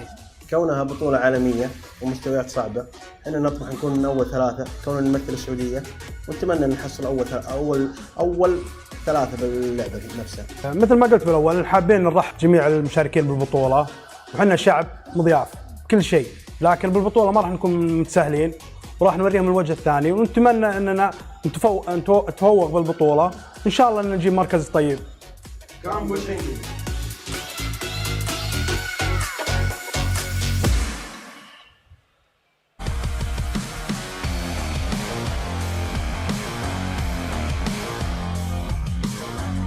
Them's fighting words from Arab Madness coming in here and trying to put the other teams down as we get into the main tournament itself. Once again, Pubgm as well as 7 Worlds here joining me to get into our main tournament games, which are going to be on Erangel. And I'm very excited to get back onto Erangel here to find out who is going to be moving on into the big points. And I want to talk to you guys about drop spots, potential drop spots. There is plenty of room for 20 teams here. However, there are certain locations that favor more loot than others, I would say. Certainly. There's some really popular drop spots on the map. You're going to see northern Georgia Pole. You're going to see places like Pachinki and Novorepnoye. And these are common spots dropped by a lot of these teams. They have their favorites. Whether or not they did studying of these other teams remains to be seen, but there's definitely some teams that like to drop in the same spots. So look for potential action early as these teams feel each other out. You saw in those intros right there, both Arab Madness as well as EVOS. Oh my goodness, they had some supreme confidence there coming for you. Yeah, and BRK and the Terror, the team from India, actually, I saw that they both like landing in Pochinki, so I wonder if they're going to go ahead and try to go for that on the first game. And I want to see if they continue to do that. If maybe Terror takes out BRK, is BRK going to decide, you know what, maybe it's not best we go to Pachinki for the next game? Sure, and obviously you, Mr. Pachinki King yourself, I get it, you're excited about Pachinki, that's fine, I don't mind. But a place like Pachinki, we've seen be able to house 2 or 3 teams without conflict initially, but it's then when they're now looted up in North Pachinki, East, West, that they then clash because there's a limited amount of resources in terms of things like cars, for example, that you have to kind of try and get if you need to rotate. Pachinki is not super car friendly. It's got the one in the garage, and then other than that, you may get lucky with one on the road there. So if there's a lot of action early, it could be difficult to find some transportation. But another thing about Pachinki being right in the middle of the map, a lot of teams will loot up their desired location and then head to Pachinki as kind of a second spot to drop into. So you might find another fight on your hands before you're ready for it. Yeah, and just what you mentioned, it is smack down the middle of the map. So if you're able to pretty much go ahead and control that, you're going to be able to move freely through the map depending on what their circle is. So something to go ahead and keep an eye on. And as we're seeing right here, just Pachinki actually, relative adaptant items. That's actually pretty too. You don't see that much really good guns there. You don't see that like level 3 helmets, level 3 vests. That's something you definitely don't see on Pachinki, but you do tend to see a lot of action, at least just on pop stomping. Both Pachinki and School find themselves at central locations in the map, 2 of the easiest places to rotate from, as most often they are always going to be in that first circle, so teams can loot up in peace as long as they're not dropped on by other squads, which tends to be fairly common. But a lot of the locations are on the external factors and limiting factors of the map, and one of those is Millie Base, which can be notoriously difficult to rotate off. Military base is my favorite, personally. It definitely is, and as you mentioned, it is very difficult to rotate because you either go through the 2 bridges or you're more than likely going to go ahead and just pretty much get on a boat and try to go through, but then you have to worry about guns like DP-28 and just pretty much getting blown up. All right, gentlemen, well, without further ado, it is time to get the main tournament ready here and going for game number 1 of Erangel. So, 7PB, take it away for game number 1. I'm excited. It's time for it to count, baby. These games will all count towards the standings. Who is going to make their mark on the global finals first? Who's going to get that first chicken dinner served up here in game number 1? Who's also going to go ahead and strike first? Because keep in mind, now every single time a team gets a kill, that is 15 points to their tally. So you're going to see more than likely teams trying to finish off anybody they see down, even if it is third party them. And look at that right there. Round 1, ladies and gentlemen, of Erangel. Brought to you by Samsung Galaxy Note 9. We're going to be taking a look at some of the best teams in the world.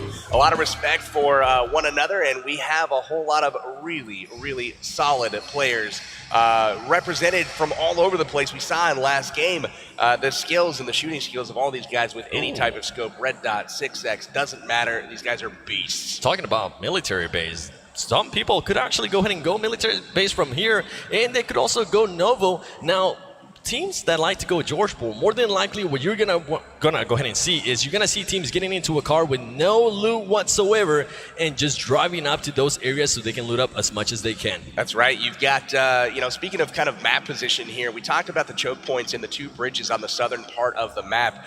Very, very difficult to transition between the middle part of the map and the southern part, and the zone really dictates when you have to rotate. Now, the northern part, while it is a little bit segregated, it's not nearly as segregated as the southern part. The northern part has probably 6 different routes to get across, so it's unlikely that you're going to be camped there on the bridges or the land passings up there by Stalber. And it seems like nobody wants to go there, just Naya or Mansion, which can be quite divine. But a lot of teams, look at this. A lot of teams going there to military base in Novo, and oh my goodness, look at that view. You saw the players all up there. You're going to see them get knocked out one by one. We'll see how quickly they want to keep their face up on that board, I'm I'm having a feeling. And BRK here right behind Team Terror from India. Terror decides, you know what? I see a team behind us. Let's just not go there. And BRK actually not going to Pochinki. Interesting plays there by him. They're more than likely going to go ahead and just try to play it safe from the get-go, see where all the teams are going to be landing, and then just try to adjust their strategy. That's more than likely something we're going to see from a lot of teams here. And PUBG, can we get Watertown's name on that map there? It needs some love. Watertown, we absolutely love it. So we're going to see some people looting up here. We've got BRK from South America looting up right away in Watertown, and they are all alone. Watertown, I actually don't see many teams looting here. The loot quality is not up to standard, and as I say that, he does find pretty much an MP9 and a Tommy gun, which those guns can be really, really good up close. And talking about, was that Wildcard and Fandy already gonna go ahead and just pretty much fight it out? Full send? We'll see. We've got some action here. It looks like Wildcard dropped into Primorsk down in the southwestern part of the map, and we also have some company down there. Hot Jukes and Seagut looking out the window at Fandy. She's thinking probably the right way. Let's get the heck out of here. And Fandy already has an AKM. Oh my goodness, she's looking out for some action there. You can't peek for too long, because as Hot Joke said, if you peek, you're more than likely gonna die, especially against Wildcard. So it's something to go ahead and take a look at. And look at this, Cloud9 decides to go Yasnaya instead of Novo. That's something that I have not seen them do before. Novo was definitely a ways away, and then we're going to have to compete for a car to get over there. As you remember, wow, here we go. We're going to transition to action right away. Outsider putting some really lethal shots there onto Fandy, and they are going to advance and try to press their advantage here. Fandy more than likely telling her team, you know what, I'm getting shot. I'm going to need some help. Fandy very, very low there as Outsider is able to go ahead and just pretty much knock her out there with the UMP. Outsider being able to go ahead and just say, okay, that might be 15 points for us right there, ladies and gentlemen. That's right, 15 points on the board. Fandy, the first player knocked out of the game. It looks like 79 alive at this point, but all 20 teams still remaining. Full send, still with 3 players. They can make anything happen here in Primorsk. And these teams, even though they are trying to maybe engage, they're also trying to loot up. As we can see there, Katarina just with the shotgun out in the middle of nowhere, pretty much trying to finding an AR or an SMG, something that she can actually go ahead and use mid-range. And look at this, talking about Novo, there is 2 teams here as we got LHW, and we also have Team 17. And they're just pretty much looting it up. Actually, oh wow, I thought it was 3 teams there for a second. It looks like Illuminate is going at it with the Team Galaxy. Kong going down early, and he will be the second player eliminated for Team Galaxy representing Samsung. And Illuminate, the winners of the exhibition match, they're more than likely going to go ahead and still try to ride that wave and get that Dude, you forgot your weapons, my friend. Go back and get some weapons. He's saying, you know what? I think I'm going to have to go somewhere else. Illuminate is right there. We don't want any of that this early on. It is way too early, and this man has a DP. I know a couple players there that use DP. Mortal comes to mind. Dudu's like, look yo, at this UAZ is right up my alley. We do have a real-life UAZ parked out back of the studio, so those here definitely need to go check that out. But wow, Zers, we got action here in Novorosnoye. LHW taking on Korea Winter Chicken Dinner, 2 high-powered teams from Asia. Korean Winter Chicken Dinner, just pretty much with the player down. Are they going to go ahead and try to pick him up right away? LHW just waiting patiently. He knows somebody's behind him, and great place here by him as he's on top of the roof. He's going to be able to see a lot more. Look at those shots. That. My goodness, accurate shots there with the M4. Now they're going to go ahead and just start pushing and finishing up these kills because it is 15 points per kills, and you're more than likely going to hear me say that again and again.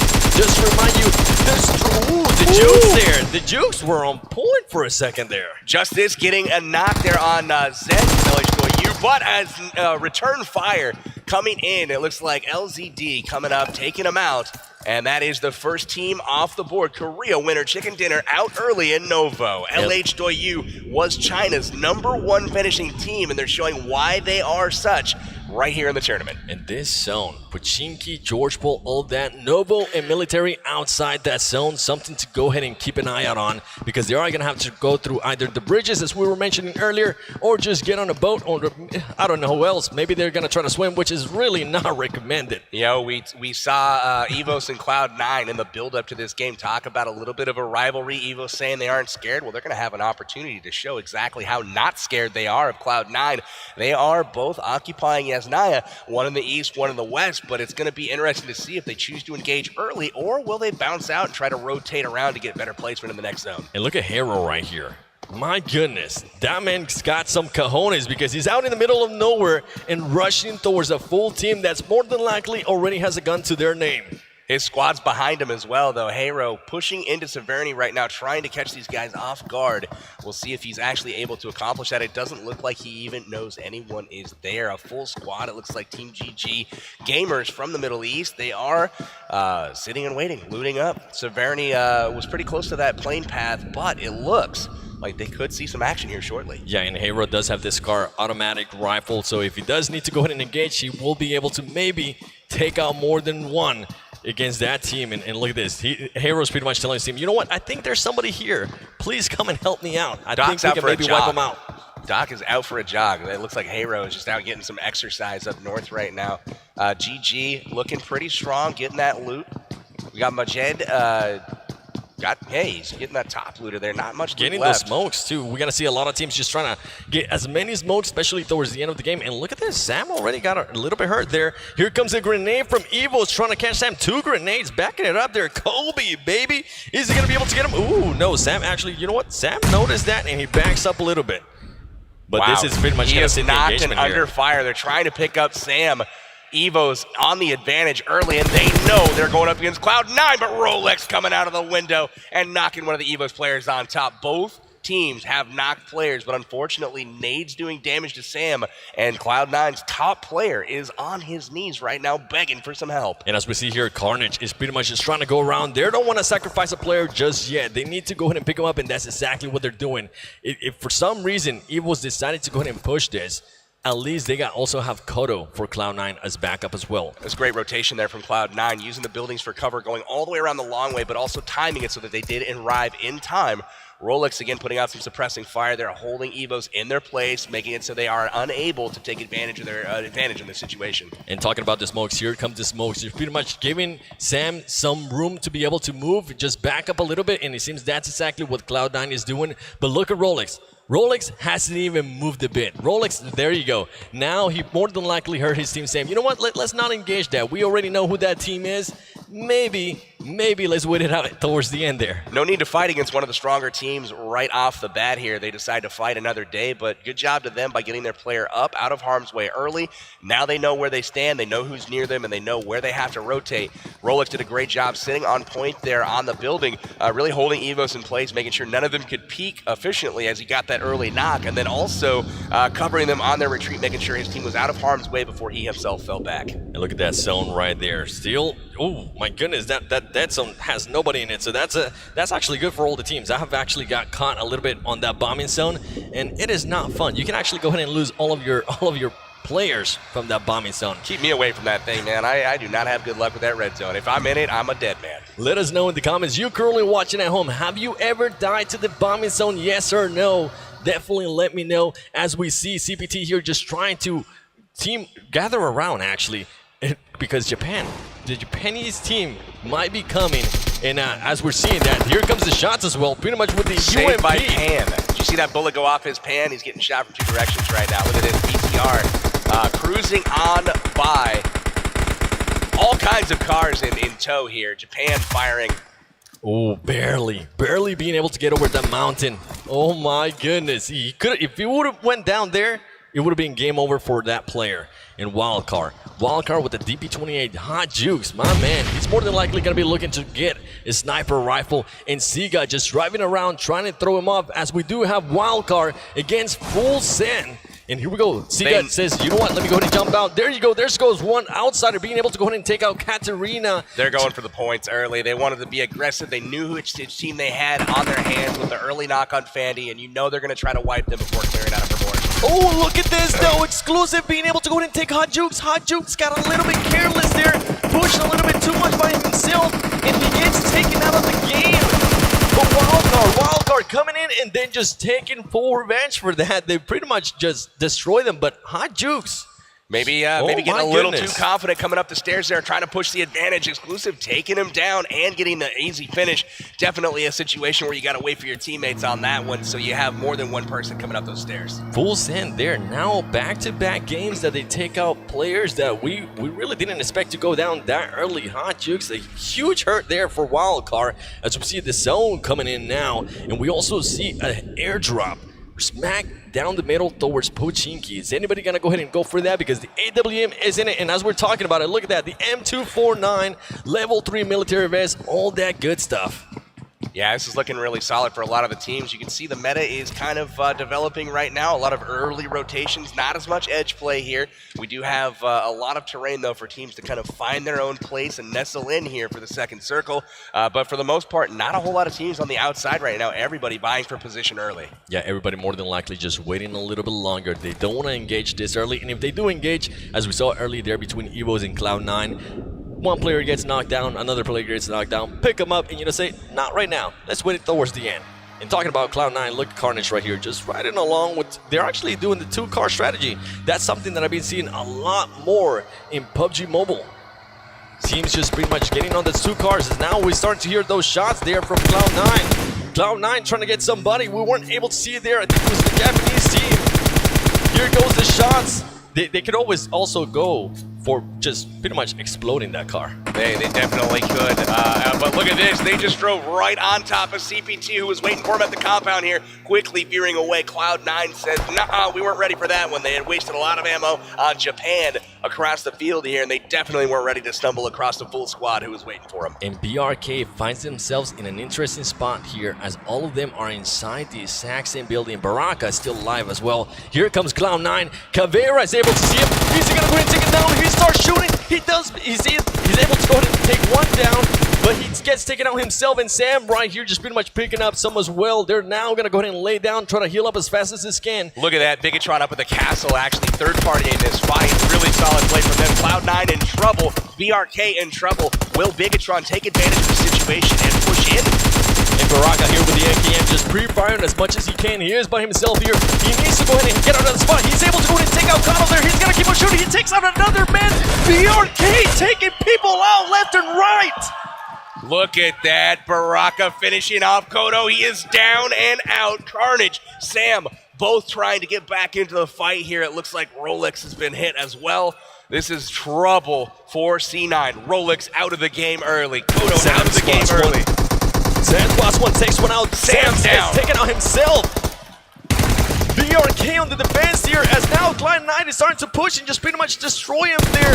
Bad plays by Baraka. And down they go. Cloud9 out early for North America. Huge plays there from BRK. Baraka getting some kills. Caveira getting some kills. Zod doing his thing. Really nice work from the South American squad. Give that man an AKM every single match. My goodness, that got me hyped. BRK is showing that, hey, we are the #1 South American team for a reason, baby. We're here to win this, and they just pretty much took out the first team, the #1 team from NA, North America, Cloud9. Absolutely. What they need to do is send a thank you card to Bigatron over there, Indonesia's team.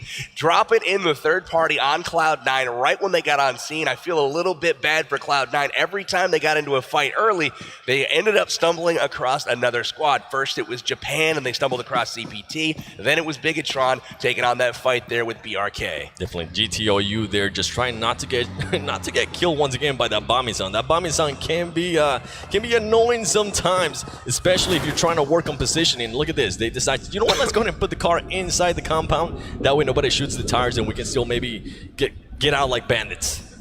You got LH2U down in the south still, making their way in from Novo Noye. They are in the zone. They are boosted up and healing, but other than that, everyone else safe.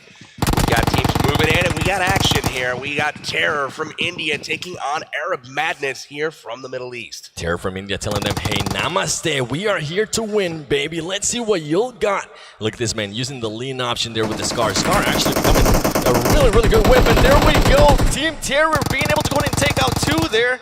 Nice job from Anand there, getting the kill on Alalanzi from Arab Madness. And look at that, peek in the window, gets shot in the face. Amit putting down those AK shots across the building. Gotcha, baby. Go back to the lobby and wait for the next game, as now they are in a very bad spot. Team Terror, if they decide, they could actually go ahead and push like they pushed that first building and able to go ahead and clean up everybody on that second building there, because they are so far behind. More than likely, they are going to go ahead and try to sacrifice that player. Arab Madness in trouble right now, but one thing they do have going for them is there is no one from Terror flanking or really spreading out at all. They are susceptible to grenades right now, so this could be interesting as they try to pick up their teammate. And King just waiting patiently. He's trying to pretty much stay away from the windows, giving his team enough time to see if they are going to go ahead and try to risk it, pick him up. But as you're seeing right now, they are fully outnumbered. Team Terror has 4 of them, and Arab Madness only has 2 players. I wonder if they're going to go ahead and still try to engage this, or just back up and go for placing, ladies and gentlemen, as Zakria waiting patiently for somebody to go ahead and peek with that Scar. I'm seeing a lot of Scars on this first game. Loving the Scar as of late. It's one of my personal favorites as of late. And, man, really good stuff here by India, holding them back, keeping Arab Madness from going up and saving their man King. Really kind of frozen in place right now. Knight's not doing anything as far as advancing. We do have action elsewhere. GT Doyu finally making their way in here, and it looks like they are taking on, it looks like the Kuwaiti team. We've got the GG Gamers out in the field here. GT Doyu is content to group up at the compound here and get that secure position and lay down some shots on the field. It seems like they just wanted to go in there, loot up as soon as they can, and back up. They did throw those smokes to say, not yet, we are not ready to engage. You wait a little bit longer, and they were able to actually go ahead and get a good loot. And look at the, oh my goodness. Wow. Oh my goodness. What a hard shift here, and look at this. Galaxy has already made the rotation up there, and they are again missing a player, but they were able to find themselves in a very advantageous position right now. That map brought to you by Samsung Galaxy Note 9, and now it looks like Team Terror from India is starting to push slowly. They know they only have 2 players. Look at this. BRK team has 3 alive. Arab Madness only actually has 2. It looks like King died throughout the process. They let him bleed out, didn't they? Yeah, they just had to sacrifice him. They pretty much weighed out the options. They say, if we go there, more than likely, we are just going to go ahead and get absolutely destroyed. So let's just wait for them to push us instead. Couple of your big name teams, RRQ Athena, Thailand's top team here, and then we also have Evos again from Thailand.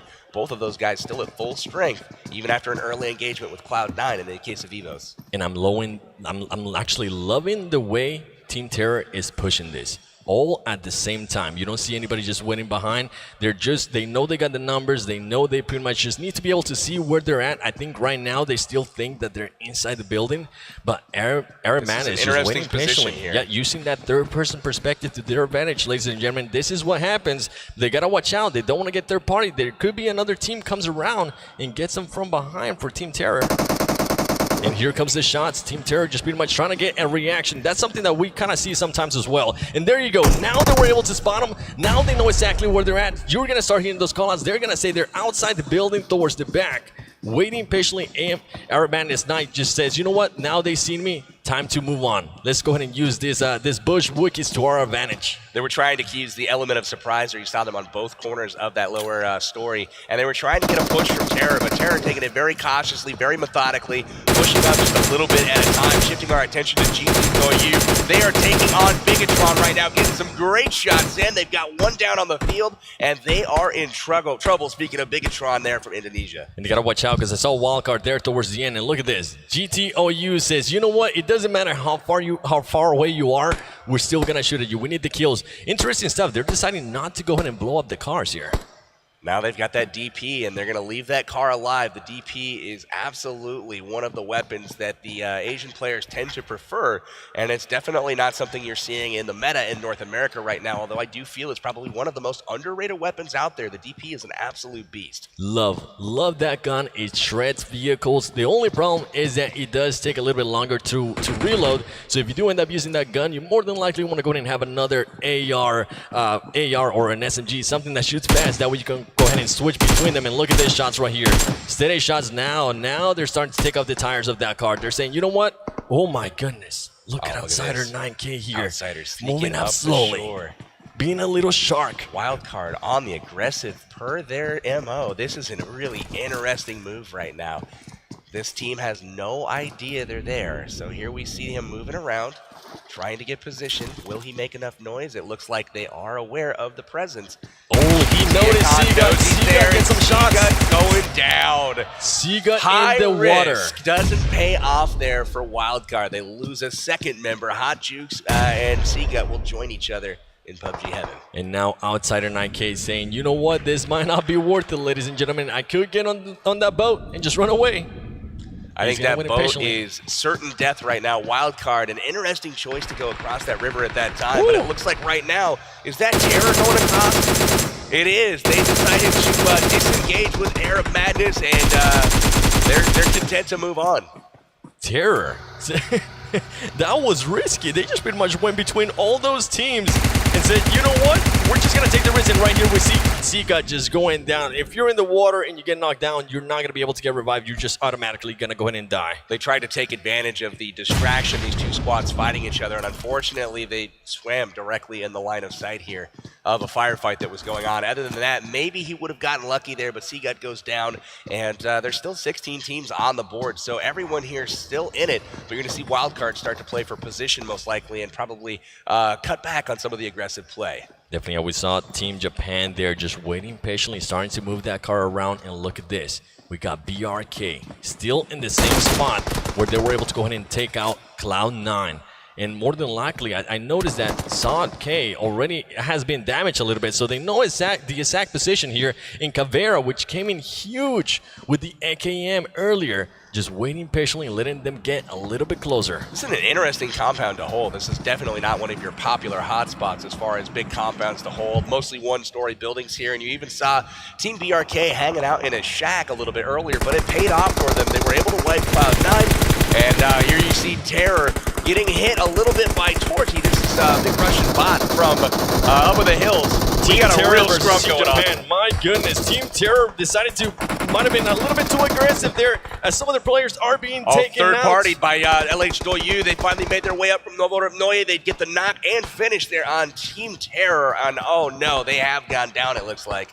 Team Terror rips in the chat as they were getting third party by LH Doyu. And that's something we're going to see by a lot of teams. Just pretty much being able to go and pick up kills. Oh, watch out. You can't stay out for too long. You cooked that grenade for a little bit too long. LH Doyu just getting kills left and right. And they go ahead and push as soon as everybody went down. You know what? Let's go ahead and push, loot up as fast as we can, because more than likely, we are going to have to move towards the next safe zone. Definitely. That was really impressive shooting there all the way around from LH Doyu. That's China's #1 finishing team in the qualifiers. They took out Europe's #2 team, Big Russian Bot, there after India's top team, Terror, was wiped out. So a lot of action going on, and that's one thing that I'm seeing develop here is a lot of third-party action. When two squads are fighting, look for a third squad to kind of chip in from the sidelines there and try to take advantage for themselves. And Illuminate against Team Japan. Team Japan going up against GG. What are they going to do here? They're going to go ahead and try to engage. I don't think they even realize that another team's right next to him. Oh, we're going to actually start seeing a lot of smokes here as they're just trying to get through this terrain. GG waiting patiently. Ooh, he's actually, one of his teammates got knocked down. I didn't even notice that. And look at this. Team Japan just waiting patiently in the ground. Look at that. Baraka's getting a knock right now on RRQ Athena over elsewhere on the maps. That's a really big engagement there as well. Baraka's having an insane game so far. He's already racked up 4 kills, and he's looking for more. And GG there on a bad spot as they are not inside the safe zone. And now Team Japan noticed that as well. More than likely, they're going to back up a little bit and just wait for them to peek and come towards them so they can get them easy claps, baby. Team Japan looking really good there. Oh, this zone. This is the worst final zone I think that exists on Erangel. This is oftentimes the battle of will it go north or will it go south of that river. And it looks like GT Doyu in that tower right on the banks is in prime position to hold it, and we'll see how they do holding that division. Oh, look at this. Oh my god, just a barrier Baraka of all out. the cars. Baraka out, actually. Whoa, okay, but Illuminate, look at this barrier by Illuminate. And right here, GG decides to go ahead and push, and Team Japan was ready. They were just waiting for them to go ahead and push. They knew that they couldn't stay out there for too long. LH Doyu is knocking everybody. They just took out another one of Wildcard's members. Wildcard is out. They will go out in 13th place. It looks like, oh my goodness, so much happening right now. RRQ is in it with GT Doyu, but LH Doyu is literally knocking everybody right now. So many different members of different squads popping up. They're really, really impressive so far. And something I'm seeing towards the background there, Gainstars is nearby, and they are just They've waiting been for quiet. they're being quiet this whole game. They're just pretty much waiting there towards the end. More than likely, I've heard them say when the kills count towards the end, but they can also be aggressive. Gangstars is notorious for kind of taking it slow early on, not really seeking a whole lot of action, but trying to find themselves very well positioned in the zone, moving very methodically and getting that best position early. This zone, however, the two spots that are the best positions have been occupied for a while now. GT Doyu right on the coast is really, really well positioned. And as we talked about, Gangstars, they are taking on LH Doyu right now with GT Doyu chipping in from the sidelines, helping them out. With a nice DP28, if he actually decided to go ahead and take out the card, that would be huge. Gainstars just using those smokes. We have known they like to go ahead and just carry around 40 smokes between them. That is just an insane amount of smokes. Ooh, LHW pretty much just laying on the ground, laying down the fire with this UMP, trying to get somebody. And look at this, Team Japan! Oh my gosh, Team Japan getting pretty much unscathed there. Oh, they actually did lose one of their players, two of their players. That was a suicide mission right there. They absolutely get destroyed going through the area. Unbelievable stuff, and it looks like Gangstar still content to hang out in the smokes as long as possible on that bank. And Illuminate moving forward there towards the bank. That's something I actually never seen before. And here come the grenades. LHW playing this perfectly. Here come the nades, baby. Oh my goodness, how many nades does that man have? Hopping in the car. Look at the timing there. Getting those cars into the zone. Nades out. Very, very well-oiled machine here. You see Evo's knocking CPT at the same time here. And GT just trying to get them in. There you go. He got what he's wanted. That is Team Japan, I believe. That was the last player for Team Japan. And GTOU here just trying to finish. They actually got one more. Just ooh, careful. We saw what happened there earlier too. I believe it was Seagut from Wildcard.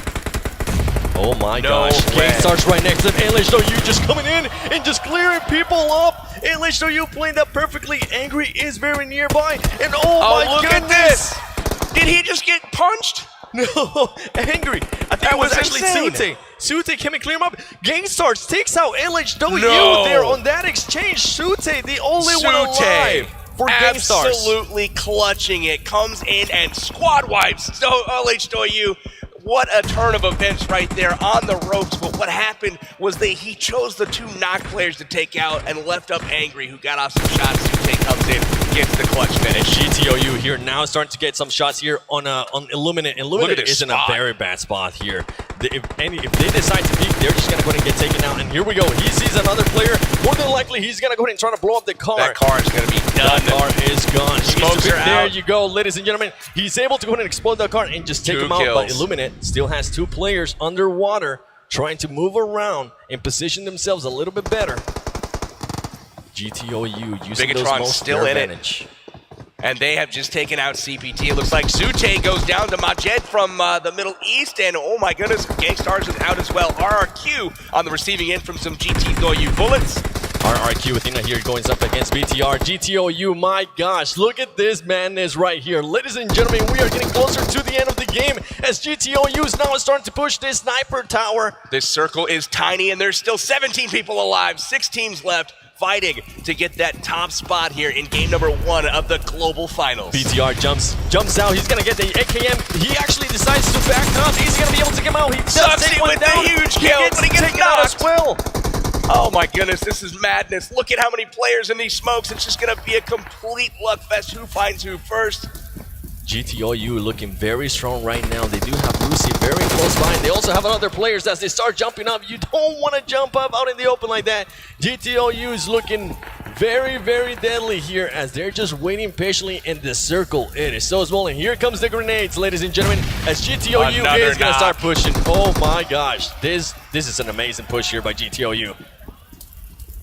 Nade's going to go off, and they're going to make their final push. There it is. He gets the kill. Team eliminated.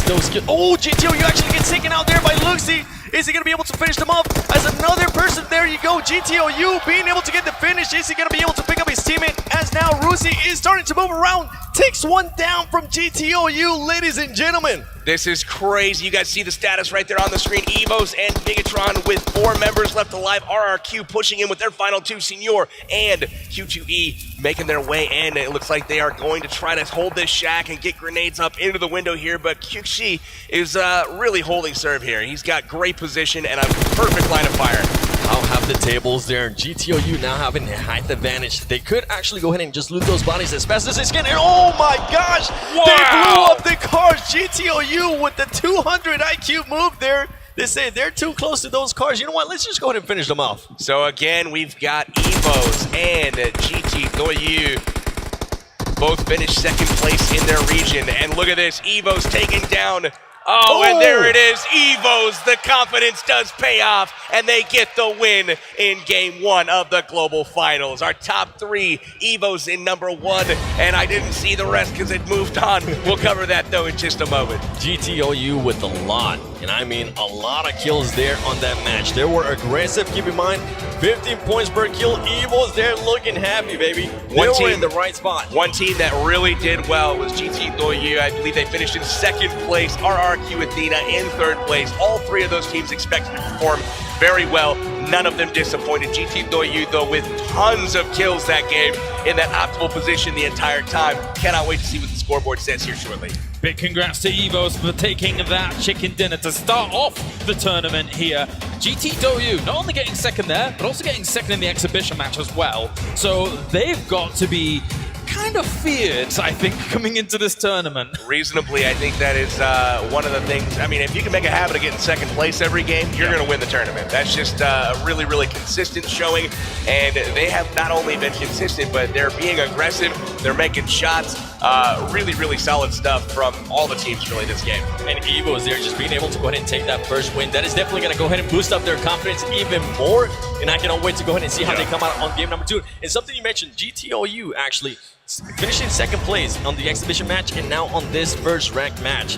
What are they gonna go ahead and try to change some stuff, because they have been playing very, very aggressive. You don't change anything when you're finishing like that, my friend. You keep doing what you're doing, you rack up those points, and you rocket yourself right up the scoreboard. So at the end of day 1, you're sitting in that top spot. I think something is exemplified from what we've seen here in game number 1. We now understand why Cloud9 was like, oh, Evo's just knocked us. Maybe we should back off a little bit, because they showed in that game that they are definitely very fearsome and something to contend with. Definitely so. At the end of the game, Evos was blessed with a little bit of zone shift there. GTOU had to move out from that tower, and Evos was in prime position waiting for them. Somehow they were able to avoid most of that final fight between RRQ, Athena, and I mean, it was like just kind of waiting on the sidelines to see what happened, and we'll take the winner.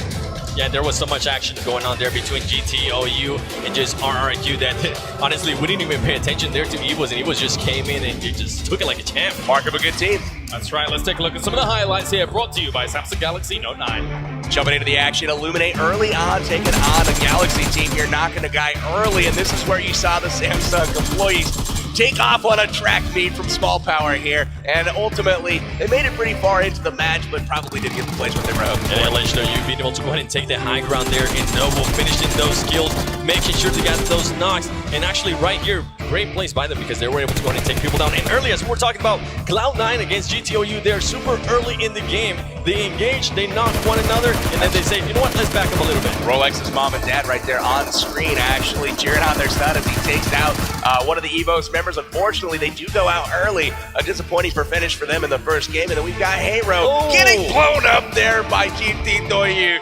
What an impressive performance from them. I want to say that LHW was some of the best aim of the tournament so far. And you see Wildcard C got here getting crossed, trying to get across that river. And Team Japan here playing this perfectly. They knew they had to push, blowing up that car, being able to get this easy kills. And LHW here just getting an amazing rush there. But Sute coming out on top on that engagement. Right here, GTOU under the bridge, waiting for Illuminate people to go ahead and come out of that water and finish them off. And that grenade, I believe actually they blew up the car, being able to go ahead and take out those 2 players there from RRQ. One of the dangers of having so many vehicles is you risk having them exploded. But look at that.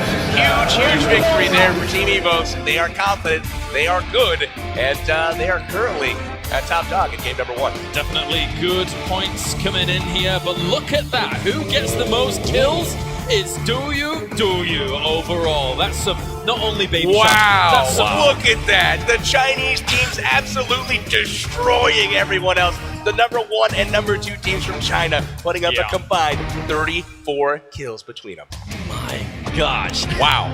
That's some daddy sharks wow. right there. I knew that LH Doyu put together an impressive performance. You saw what GT Doyu did, but those numbers right there, yeah, I'm scared. I mean, the big problem is that for all of the teams, EVOS, despite them actually coming first in that game, they didn't get anywhere near the amount of kills that the other two teams did, and they were quite high up in the ranks, especially GT Doyu finished in second place. You can see big shout out to Baraka there, really holding it down, sitting in that shack there at the beginning of that fight. Really good stuff from them, but you see a lot of the Asian teams dominating the kill scoreboard there. EVOS with a couple of members, LH Doyu with a couple of members, GT Doyu with a couple of members.